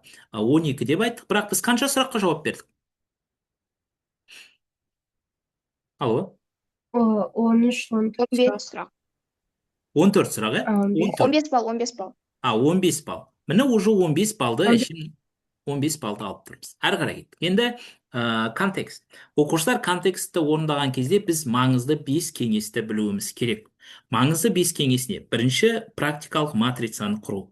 Оқушылардың көбісінің жіберетін қателігі, егер мен контекстті түсінбесем, сұрақтар жауап бере алмаймын деп ойлайды. Сөйтіп контекст түсінбесе барлығын өтірік белгілей бастайды. Олай істеудің керегі жоқ. Сендер контекстті түсінулерің шарт емес. Ең бастысы практикалық матрицаны құру. Қазір практикалық матрицаны қалай құратынын көрсетемін.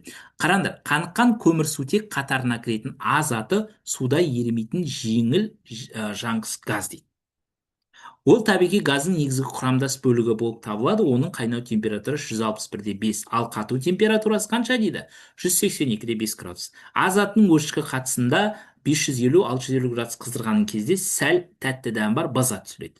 Сонымен А затын қыздырған кезде бізде не түзіледі екен оқушылар? Б газы түзіледі. Міне Б газы түзіледі. Оны мен қайдан жаздым? Міне жазылып тұр, А затын өршіткі қатысында қыздырған кезде тәтті дәм бар Б газы түзіледі деп тұр. Бұл түсінікті ма? Не істеген? Иә. Түсінікті. Әрі қарай, егер В газын қышқыл қатысында су қосып қыздырғанда медицинада залалсыздандырғыш ретінде қолданылатын Д заты түзіледі дейді. Сонымен Б затына не қосты дейді? Суды қосады. Сол кезде не түзіледі екен? С заты түзіледі. Жоқ, С заты емес, қыздырған медицинада залалсыздандыратын Д заты түзіледі. Міне Д заты. Д заты ол қайда қолданылады екен оқушылар? Медицина. Өте үлкен Медицина. фактор жасалып тұр. Ал егер В затын калий перманганатының сулы ерітіндісі арқылы өткізгенде дейді. Яғни Б затына калий перманганатының сулы ерітіндісін қоссақ, бұл маңызды тотығу реакциясы, біз ертең органикада оны өтеміз. Сонда не дейді? С заты түзіледі дейді. С заты автомобиль радиаторларында пайдаланылатын антифриз алуға пайдаланатын негізгі компоненттің бірі дейді. Енді кім әлі барлықтарың органиканы бастаған жоқсыңдар деп ойлаймын. Оқымасаңдар, біз А, Б, С, Д заттарының не екенін білмей қояйық. Бізде өйткені бір контекст оқығаннан сразу біле қаласыңдар деу қиын. Значит, біз номері бірінші кеңеске құлақ астық. Номер бірінші кеңес практикалық матрицаны құру. Міне практикалық матрицаны құрып шықтық. Номері екінші кеңес. Оқушылар, сұрақтар мен варианттар қосымша ақпарат береді деген номері екінші кеңес бар. Номері екінші кеңес, сұрақтар мен варианттар қосымша ақпарат береді. Екінші, енді қараңдар, Д затының молекулалық массасы дейді. Енді біз Д затының не екенін білеміз оқушылар? Білмейміз, өйткені біз абысыз заттардың не екенін тапқан жоқпыз ғой. Значит, үшінші кеңеске құлақ асамыз. Үшінші кеңес бізде былай дейді: сұрақтарды ретімен орындаудың қажеті жоқ. Яғни біз номер 26-ын жауап бере алмасақ, значит, оны не істеп кете саламыз деген сөз, оқушылар. Тастап кете саламыз, өйткені жиырма келесі жетіні. 27-ші сұрақтарда не? Енді қараңдар, В затының құрамында негізгі элементі атомның гибридтелу түрі дейді. Біз В затында не екенін білмейміз, оқушылар. Неге? Өйткені біз А затында не екенін түсінген жоқпыз. Дальше келесі, С затына сапалық реагент дейді. С затында не екенін білген жоқпыз. Дальше номері не дейді? Номері 29-шы сұрақ. 8,96 литр В заты калий перманганат мерітінден түзілгенде өнімнің массасы дейді, егер шығымы 80% болса дейді. Давайте дальше кетейік. В заты хлор бола ала ма, ағай? В заты хлор бола ала ма? Қазір айтамын. В заты не бола алатын? Номері 30-шы сұраққа келдік. Біз 30-ға дейін ешқайсысын жауап бере алмай жатырмыз, оқушылар. Өйткені біз А, Б, С заттарының не екенін біліп жатқан жоқпыз. Оқушылар қараңдар. Көлемі 45 миллилитр, тығыздығы 0,9 миллилитр Д заты сілтілік металмен әрекеттескенде түзілген сутекпен гидроленетін нені тап дейді? В затының көлемін тап дейді. Енді оқушылар мұқият назар аударайықшы. Мұқият назар аударайық. Біз 20-да Этилен гликоль сияқты. В заты как будто H хлор болған сияқты. Антифриз дегенге. Давайте, асықпаңдар, иә. Енді оқушылар қараңдар, бізде қандай подсказкілер бар? Мынау контекстке қайта оралайықшы, қандай подсказкілер бар? Бізде назар аударсаңдар, бірінші подсказка қаныққан көмірсутектер қатарына кіретін А заты деп тұр, иә, А заты. Ол бізде не? Қаныққан. Значит, ол қандай классқа жатады деген сөз, оқушылар? Алкан. Алкан. А заты ол алкан. А зат алкандарға жатады. Дальше. Ол табиғи газдың негізгі құрамдас бөлігі. Ал табиғи газ ол неден тұрады, оқушылар? Метан. Табиғи газ, дұрыс айтасыңдар, метаннан тұрады. Негізі ол метан. Негізі, табиғи газдың негізі деп жазайық, ертең табиғи газ метан деп жүресіңдер. Табиғи газдың негізі ол метан. Метан. Сонда А затымыз не болады деген сөз, оқушылар? Метан бұл деген сөз. Дұрыс. Енді оқушылар, бұл жерде подсказка өте аз. Неге? Өйткені бұны сендер ертең органиканың басында біз өтіп кетеміз. Бұл қиын тақырып емес. Метанның, оқушылар, 3 түрлі несі бар. Бұны прям жатқа білсеңдер қазірден жақсы. Бірінші, метанды 500 градуста қыздырады. Как раз бізде осы. Метанды 500 градуста қыздырғанда как раз этилен шығады. Этилен. Бізде Б затымыз осы этилен ғой негізінен. Әрі қарай бәрі оңай. Одан кейін 1000 градуста қыздырады. Пиролиз деп атайды бұны. Онда көмір шығады. Бұны күйде мектепте күйе деп береді. Одан кейін 1500 градуста, 1500 градус. Осы ОБТ-да өте көп келеді. 1500 градуста бізде не шығады? Ацетилен түзіледі. Ацетилен. Міне, осыны білулерің керек. Сондықтан сразу мына жерде табиғи газ дегенде метан екенін, Б затының не екенін білуге болады, оқушылар? Ацетилен екенін білуге болады. Ал ацетиленге су қоссаң, әрине бізде не шығады, оқушылар? Этанол. Этанол. Ал этанолды біз қайда қолданамыз? Медицинада. Медицинада МР46 шығады, сондықтан. Бұл түсінікті ме? Иә. Түсінікті. Дальше. Келесі назар аударатын тағы да, оқушылар, өте маңызды. Этиленді, мынау естерінде болсын, этиленді калий перманганатының сулы ерітіндісімен тотықтырған кезде міндетті түрде өте маңызды органикалық қосылыс этандиол шығады. Жаңа айттыңыздар ғой, этилен гликоль деп аталады, ол этилен гликоль. Как раз антифриз ретінде қыстың күні радиатордағы су қатып қалма, майлар қатып қалмас үшін осыны қосады, дұрыс айтасыңдар. Сондықтан да бізде как раз С заты этилен гликоль тұр. Енді В заты. В заты не бізде, оқушылар? CH2 этилен болды ғой. Енді өздерің білесіңдер деген ойдамын, оқушылар. Егер құрамында тек дара байланыс болса, ол не болады бізде? SP3 болады. Ал егер құрамында қос байланыс болса, не болады бізде, оқушылар? SP2 болады. Ал құрамында 3 байланыс болса, SP болады. Ал как раз этиленде бізде не бар? Қос байланыс бар. Сондықтан әңгіме SP2. Сұрақ бар ма? Сұрақ жоқ. Келесі, С затына. Оқушылар, мына міндетті түрде жаттау керек документ деп айттым ғой жаңа. Соның ішінде мына органикалық қосылыстардың сапалық реакциясы деген бар. С заты бізде жаңа не болды, оқушылар? Этилен гликоль болды. Солай емес па? Ал этилен гликоль ол неге жатады бізде, оқушылар? Этилен гликоль Спирт. көп атомды спиртке спиртке. жатады. Көп атомды Иә, спиртке көп атом құрамында спиртке. уаштан екеу немесе одан да көп болса көп атомды спирттер. Көп атомды спирттер жаңа дайындалған немен анықталады екен оқушылар? Мыс екі гидроксидімен. Мыс екі Мыс гидроксидімен. мыс екі гидроксиді енді тексеріп көрейік. Сонда дұрыс жауап әрине қайсысы болады? А болады. А. Сұрақ бар ма? Жоқ. Сұрақ жоқ. Сұрақ жоқ. Келесі. В заты бізде не болды оқушылар? Ацетилен. Қой, этилен. Этилен. Ал В Этилен. заты калий перманганатымен тотыққанда не түзіледі дедік жаңа? С2H4OH2. Этилен гликоль түзіледі дедік, дұрыс айтасың. Этилен гликоль. Мынау реакцияны теңестіру керек па, керек жоқ па?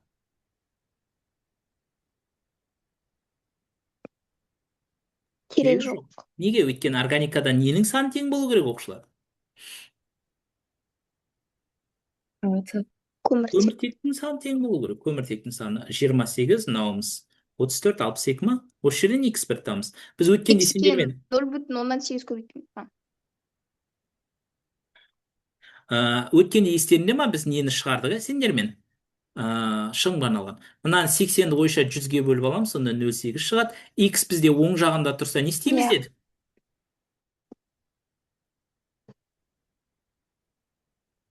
Көбейтеміз. Сонда дұрыс жауап В болады. Сұрақ бар ма? Жоқ. Уже Сұрақ жоқ. 4 баллды алдық мына жерден. Мынау 5-ші сұрақ. С деңгейінің есебі болып тұр енді, бірақ бұл да қиын есепке жатпайды. Давайте біз Д затын білеміз ғой. Д зат не еді жаңа бізде? Этанол. Әрі қарай этанолдың массасын табу үшін көлемді тығыздыққа не істейміз? Көбейтеміз. Сонда 0,9-ды көбейтеміз 20-да 45-ке. 0,9-ды 20-да 45-ке көбейтейік. Сонда 18-де 405 шығады.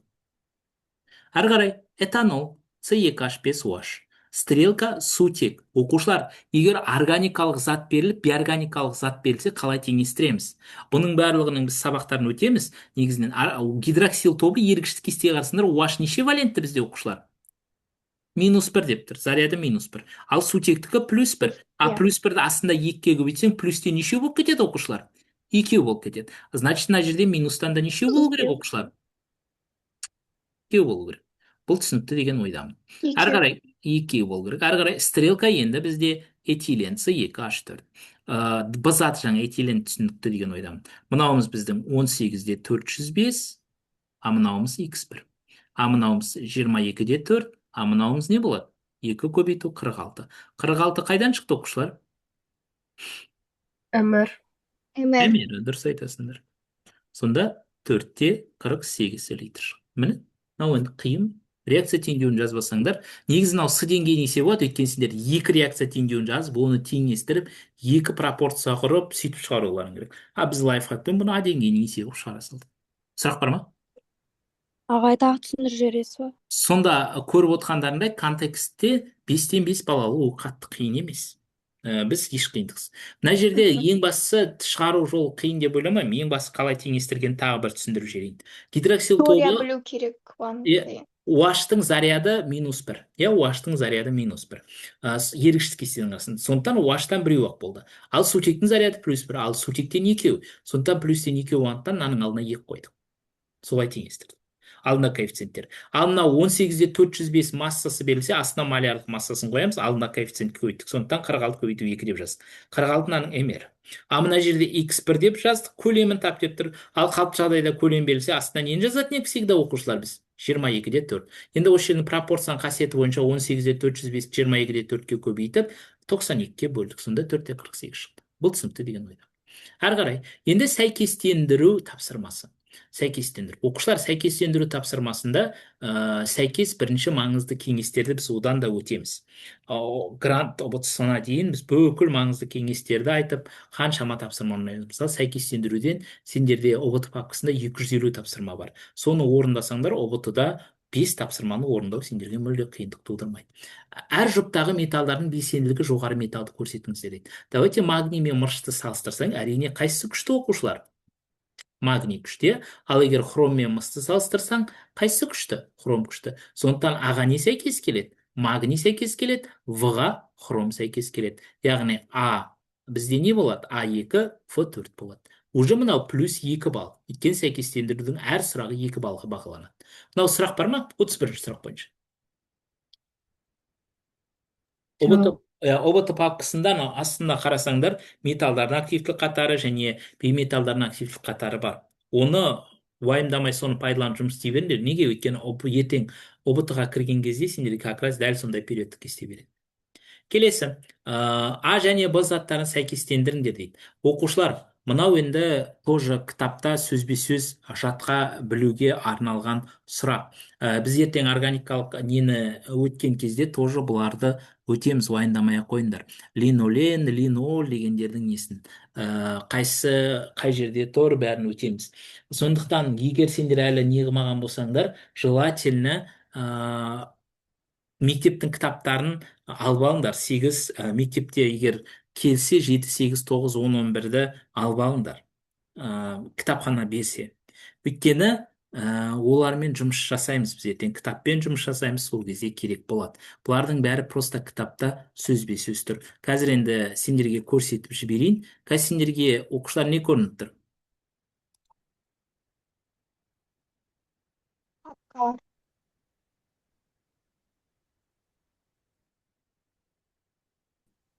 ағай, Мхм.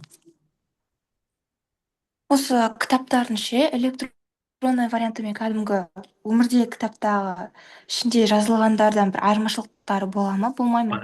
Бар. Айырмашылықтар бар. Мектептегі электронный кітаптарда оқушылар, бұлар андай мұғалімдерге тексеру үшін жоба ретінде шығарылған ғой. Бұның кейбір параграфтері бәрі алынып тасталған, кейбір параграфтері. Кітаптағы, қағаз кітаптағы да кейбір тақырыптар жоқ, мына жердегі бар тақырыптар. Олар ұбт-да да жоқ просто. Түсіндіңдер ғой, да? Сондықтан негізі желательно кітаптағы мынау не кітап әлі? электронный кітабын алу керек. Электронный деп кітаптағы вариантын алу керек. Мынау бізде не? 11-ші сыныптың электронный варианты ғой. Электронный варианты. Бізге керек как раз карбон қышқылдары деген тақырып. Номері 9, 35-ші бет. 35-ші бет. Көрініп тұр ма? Иә. Көрініп тұр, е? Жақсы. Қазір мына жерде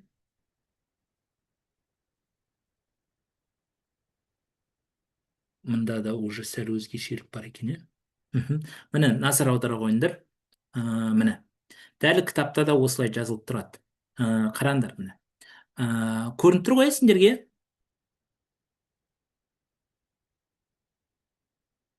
Оқушылар, иә, көрініп тұр. Былай деп тұр, міне, көрінер ма? Былай дейді.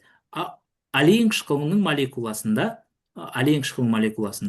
қос байланыс 9-шы және 10-шы көміртекте арасында. Ал линоль қышқылында дейді, линоль қышқылында екі қос байланыс бар, ол 6-шы, 7-ші және 9-шы, 10-шы көміртектің арасында. Ал линолен қышқылында 3-ші, 4-ші, 6-шы, 7-ші, 9-шы, 10-шы көміртектің арасында. Көрінер ма? Кітапта сөзбе-сөз келеді деген осы. Прямо ешқандай несі жоқ кітапта сөз. Мынаны ертең біз грант ұбт-сының нұсқаларын бәрін талдаған кезде, сосын слифтер талдаған кезде обязательно сілтеме жасап жаттау керектер. Дополнительно мен айтып отырам, қай параграфтерді оқып, қай жерін конспект жасау керегін. Бірақ көрінер ғой, кейбір сұрақтар сөзбе-сөз келеді. Бұны әрине алдын ала біліп бәрін жаттап алу мүмкін емес, бірақ мынаны біз айтамыз міндетті түрде. Сонымен тағы да көрсетіп жіберейін сендерге. Көрініп тұр ма, оқушылар? Сонымен көріп тұрсыңдар деп ойлаймын. Міне линоль қышқылында 6-шы, 7-ші және 9-шы, 10-шында. Линоль қышқылы сонда қайсы сәйкес келеді? Міне линоль қышқылында 6-шы, 7, 9, 10. А-ға 2 сәйкес келеді.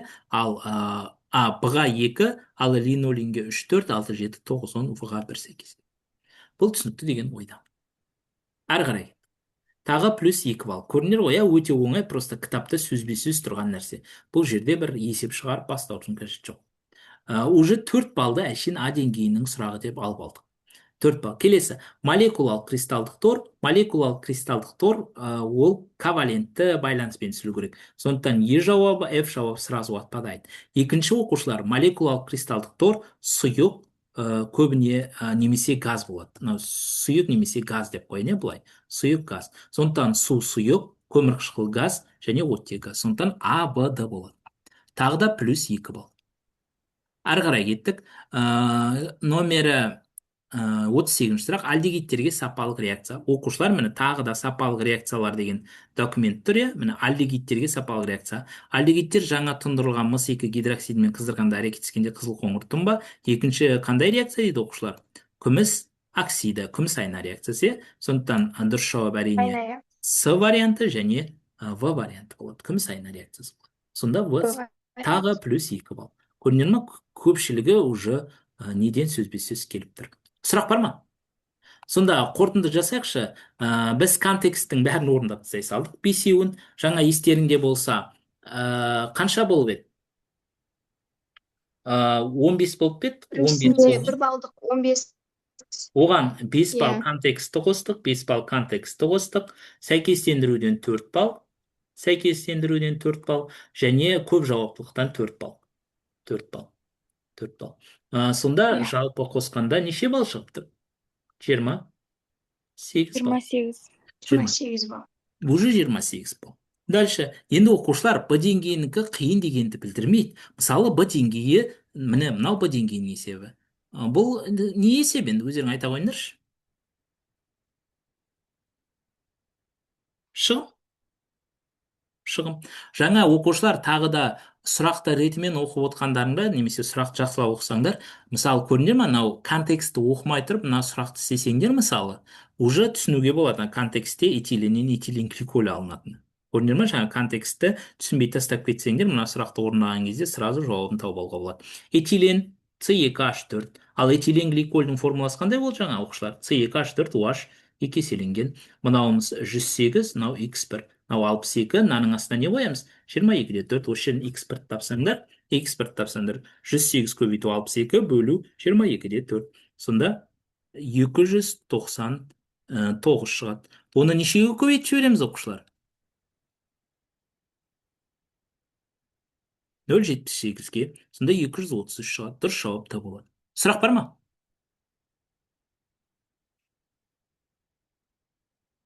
Народ?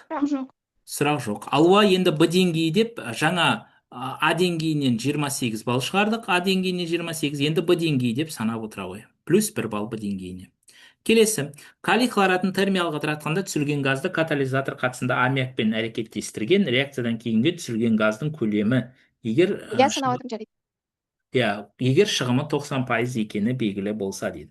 Сонымен калий хлораты. Калий хлораты деп отырғанымыз калий хлороше. Одан не алыпты? Оттегі алыпты, оттегі. Ары қарай оттегіден түсінікті болу үшін мұнда оттегі саны неше оқушылар? 2, а мұнда 3. 3. Ары қарай енді бұны теңестіруіміз керек. Теңестіру үшін не істейміз оқушылар? Мұнда 3 қоямыз. Оттектің алдын Мұнда 2 қоямыз. 2. Дальше. Ары қарай енді бұны аммиактың қатысында не істейді? Аммиакпен әрекеттестіреді. Аммиакпен нәтижесінде қандай газ алады бізде оқушылар? Катализатор қатысында бізде NO алады. Оқушылар бұл жерде азот өздерің жақсы білесіңдер деген ойдамын. Азот бізде оттек 4 валентті, мынаның алдына 4 шығады, мынаның алдына жаңылмастан 5 шығады. 5 шығады. 5 шығады. Или давайте мен сендерге отдельно не қылу үшін отдельно түсіндірейін. Қайсысы мынау? Өшіретіні қайсысы? Мынау екеуін қоспай қойын, қазір сендер шатаспай кетесіңдер. Давайте біз бірінші пропорцияны құрайық мына жерден. Мынауымыз қанша болады? 2-де 45, мынау X1. Мынауымыз 2 көбейту 122-де 5, 122-де 5 калий хлорушының емір. Мынау 3-те біз ат мөлшерін таба салайық. Осы жерден 3 көбейту 2-де 45 бөлу 2 бөлу 122-де 5. Сонда 0,03. Ары қарай O2 стрелка NO. Енді бұл жерде оқушылар, мына жерге біз 5 қоямыз, мына жерге 4 қоямыз. Оттегі 2, 2-не өтсең 4-те дұрыс. Ары қарай кеттік, мынауымыз 0,03, мынау X2. Мынауымыз 4 көбейту 22-де 4 екен көлем тап деп тұр, мында 5. Осы жерден X2-ні табамыз. 0,03-ті көбейтем 4-ке көбейтем 22-де 4-ке бөлем 5-ке көбейт 0,03 53-76 шығады. Оны көбейтем 0,9-ға. Өткен шығымыз неше пайыз деп тұр оқушылар? 0,9% деп тұр. Сонда 0,48-де 38 шығады. Жуықтағанда С жауабы. Б деңгейінің есебі 2 немесе одан да көп пропорция, 2 пропорция құрамыз ғой максимум. Дальше. Массасы 14-75 грамм органикалық затты толық жаққанда 16-8 литр көмірқышқыл газы және 20-25 грамм су және 2-8 литр азот бөлінді. Заттың молекулалық массасы дейді. Енді бұл формула табуға арналған есептің Б деңгейінің есебі. Бірақ айттым, формула табуға арналған есепті біз қалай болсын балды алуымыз керек деп. Сондықтан мына жерде өте көп сан берілген, сондықтан оқушылар ойлайды, барлық санды қолдану керек деп. Шын мәнінде олай емес оқушылар. Бізде ең бастысы көмірқышқыл газының және судың мәндеріне назар аударыңдар. Бірінші көмірқышқыл газының зат мөлшерін тауып алайық. Ол үшін 16-8-ді көлем берілген ғой, нешеге бөлеміз оқушылар? 22-де 4-ке бөлеміз. Сонда 0,75 шығады. Ары қарай дәл солай судыкін табамыз. Судыкін табу үшін 20-25 граммды 18-ге бөлеміз. Масса берілсе, малярлық массасына бөлеміз, е? Сонда 1/125. Екеуін де ішінде кішкентай санға бөлеміз. Ішінде кішкентай сан ол 0,75 екенін білесіңдер деген ойдамын. Өйткені екеуін де бүтін санға айналдыруымыз керек оқушылар. Сонда 1/5 шығады. Ал енді екеуін де бүтінге айналдыру үшін 2-ге көбейтеміз. Сонда 2, мында 3 шығады. Сонда көміртектен нешеу деген сөз оқушылар? Көміртектен 2, сутектен 6. Көміртектен 2, сутектен 6. Немесе көміртек пен сутектің қатынасы, давайте, нешеге қысқартуға болады екеуінде? 2-ге қысқартуға болады. Бірдің нешеге қатынасындай оқушылар? 3-ге қатынасындай. 7-ні 2-ге бөлсең, 1-дің 3-ге қатынасындай шықпайды. 11-ді 4-ге бөлсең де шықпайды. 13-ді 5-ге бөлсең де шықпайды. 9-ды 3-ге бөлсең, 1-дің 3-ге қатынасындай шығады. Дұрыс жауап та болды. Қалайды жауабына келген түсінік ме? Оқушылар? Иә, түсінікті. Ары қарай кеттік. Келесі. Былай дейді. Мынау бізде оқушылар бір қиын есеп сияқты болып көрінуі мүмкін. Бірақ бұл Б деңгейінің тоже өте жеңіл есебі. Былай дейді. Массасы 18-5 грамм күрделі эфир жаққанда массасы 33 грамм көмірқышқыл газы және 13-5 грамм су түсілді. Белгісіз органикалық заттың сутек бойынша тығыздығы 37-ге тең дейді. Заттың молекулалық формуласымен сәйкес изомерінің атауы дейді. Бұл жерде сразу біз нені тауып ала саламыз оқушылар? Белгісіз X затының малярлық массасын 37-ні көбейтеміз 2-ге. 37-ні 2-ге өтсең қанша шығады? 74. Сонда емері 74 болатын вариантты таба саламыз. 5-ті 12-ге көбейтсек 60 шығады. 70-науы жатпадай. 2-ні 4-ке көбейтеміз. Түсінікті болу үшін емері 74 шығу керек қой оқушылар. 32 қосу 24 қосу 4. 60 шығады. Атпадай. Мынауымыз мынау шығар, скорее всего, 74. 36, 42, мынау 74-ті жауап. Мынауың жаңылмасам 88 шығады, мынауың 102 шығады, мынауың 74 шығады. Бұл. Плюс 1 балл тағына. Ары қарай кеттік. Келесі. Электрондық конфигурация N5 NS1. Оқушылар, мынау конфигурация тақырыбы өте оп-оңай. Егер соңы N5 NS1 деп аяқталса, бұған 2 элемент сәйкес келеді. Либо хром, либо молибден.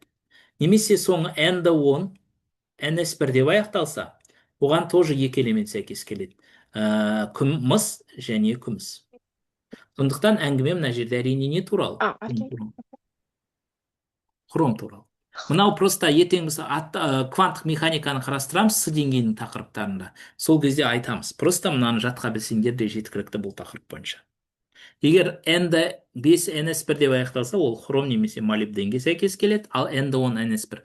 Біз ертең электронның секіру ережесін өтеміз, сол кезде айтамыз, неге олай екен.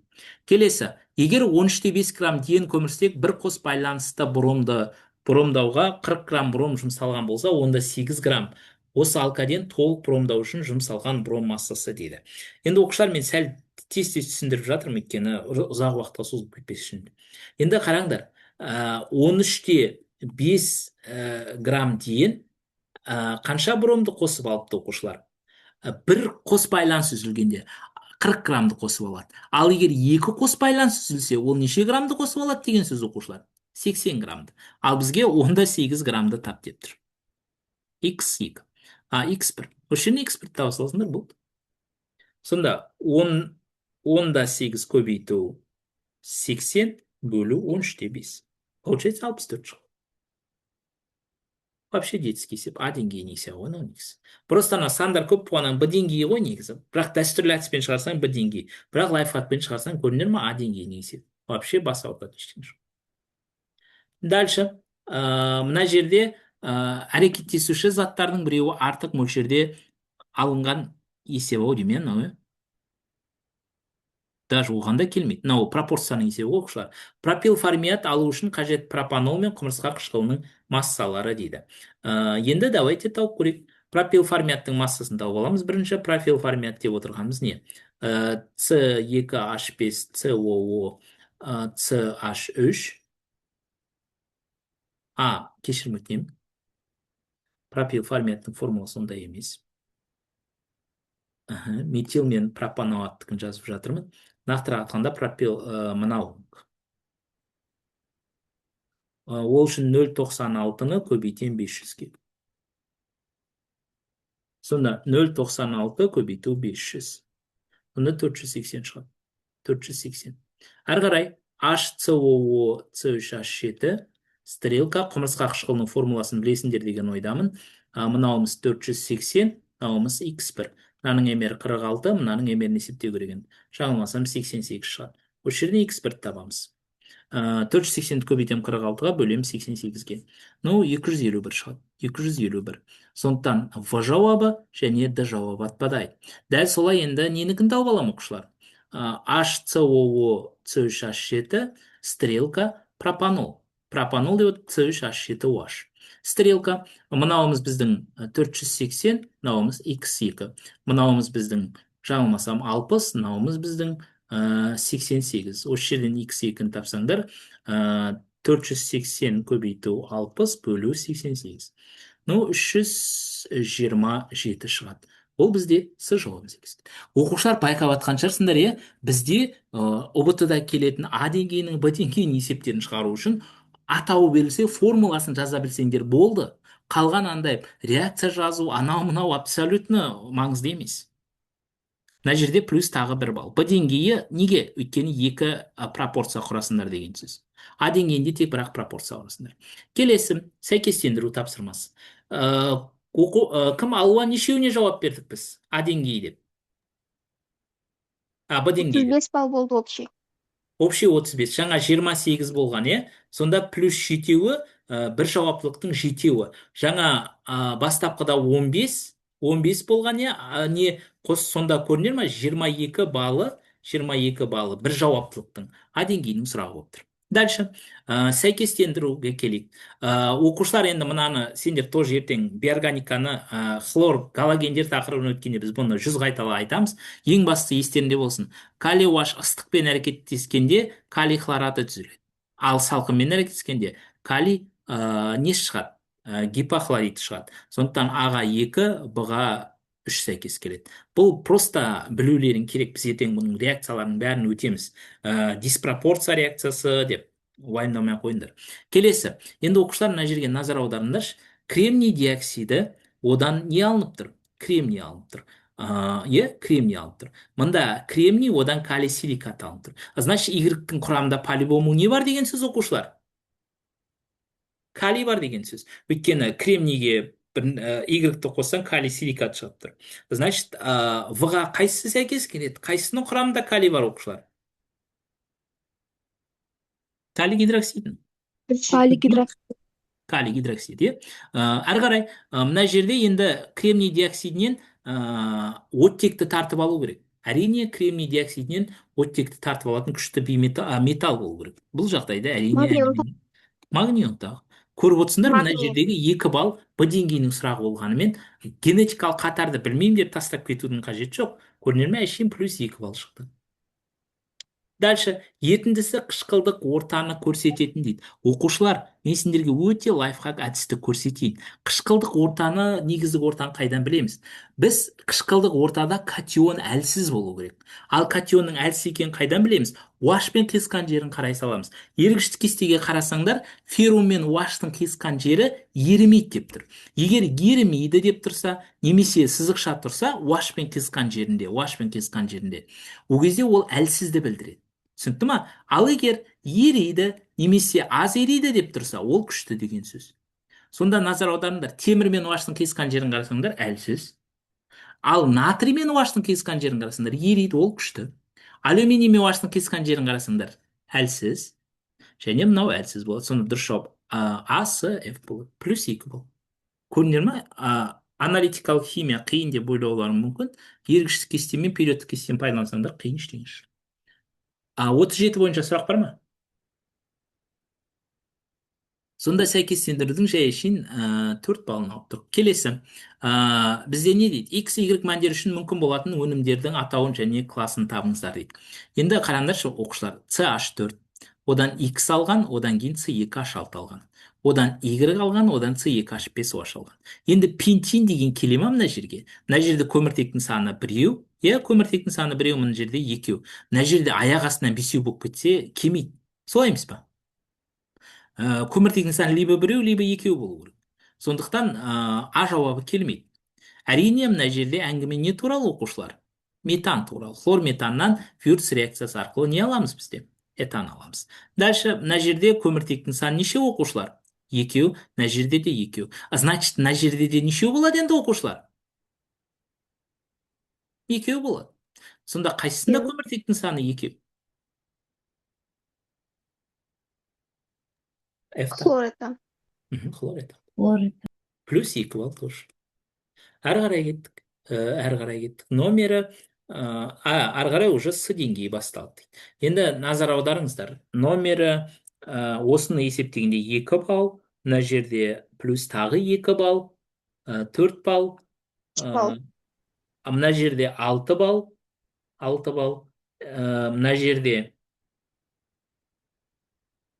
неше болды? 8 балл, мына жерде жаңа 7 балл болды. 8, 15 балл.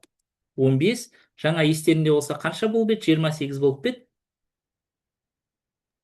28. 43 балл шықты.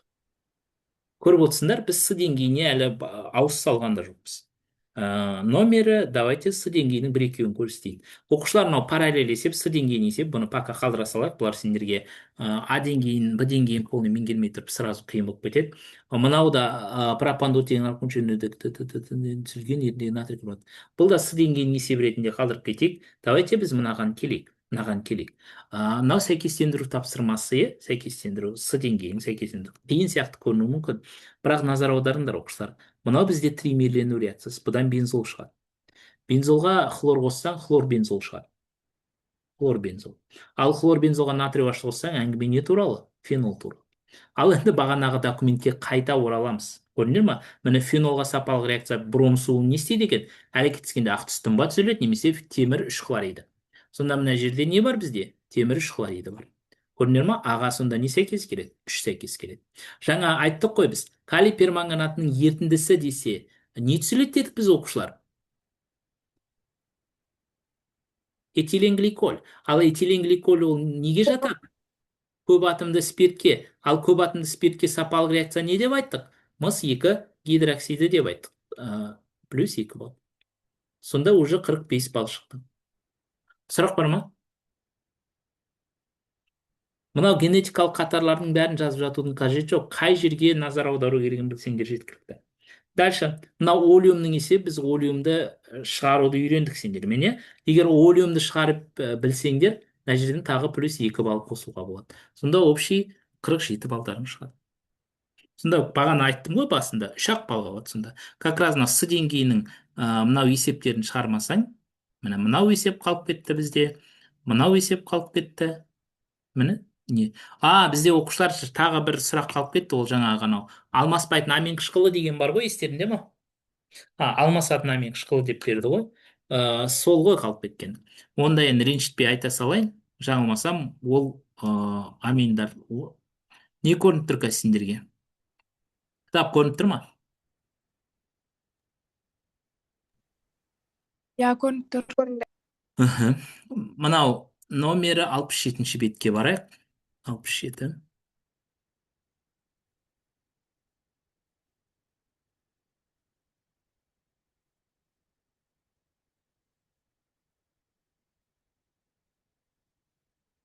Амин қышқылдары, нәруыздары да шығармаушы.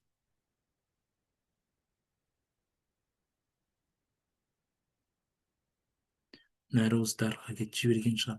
Мынау кітапта ше, сәл электрондық несінде ше, сәл біртүрлі берген енді. Сондықтан не қыларсыңдар енді шамалы.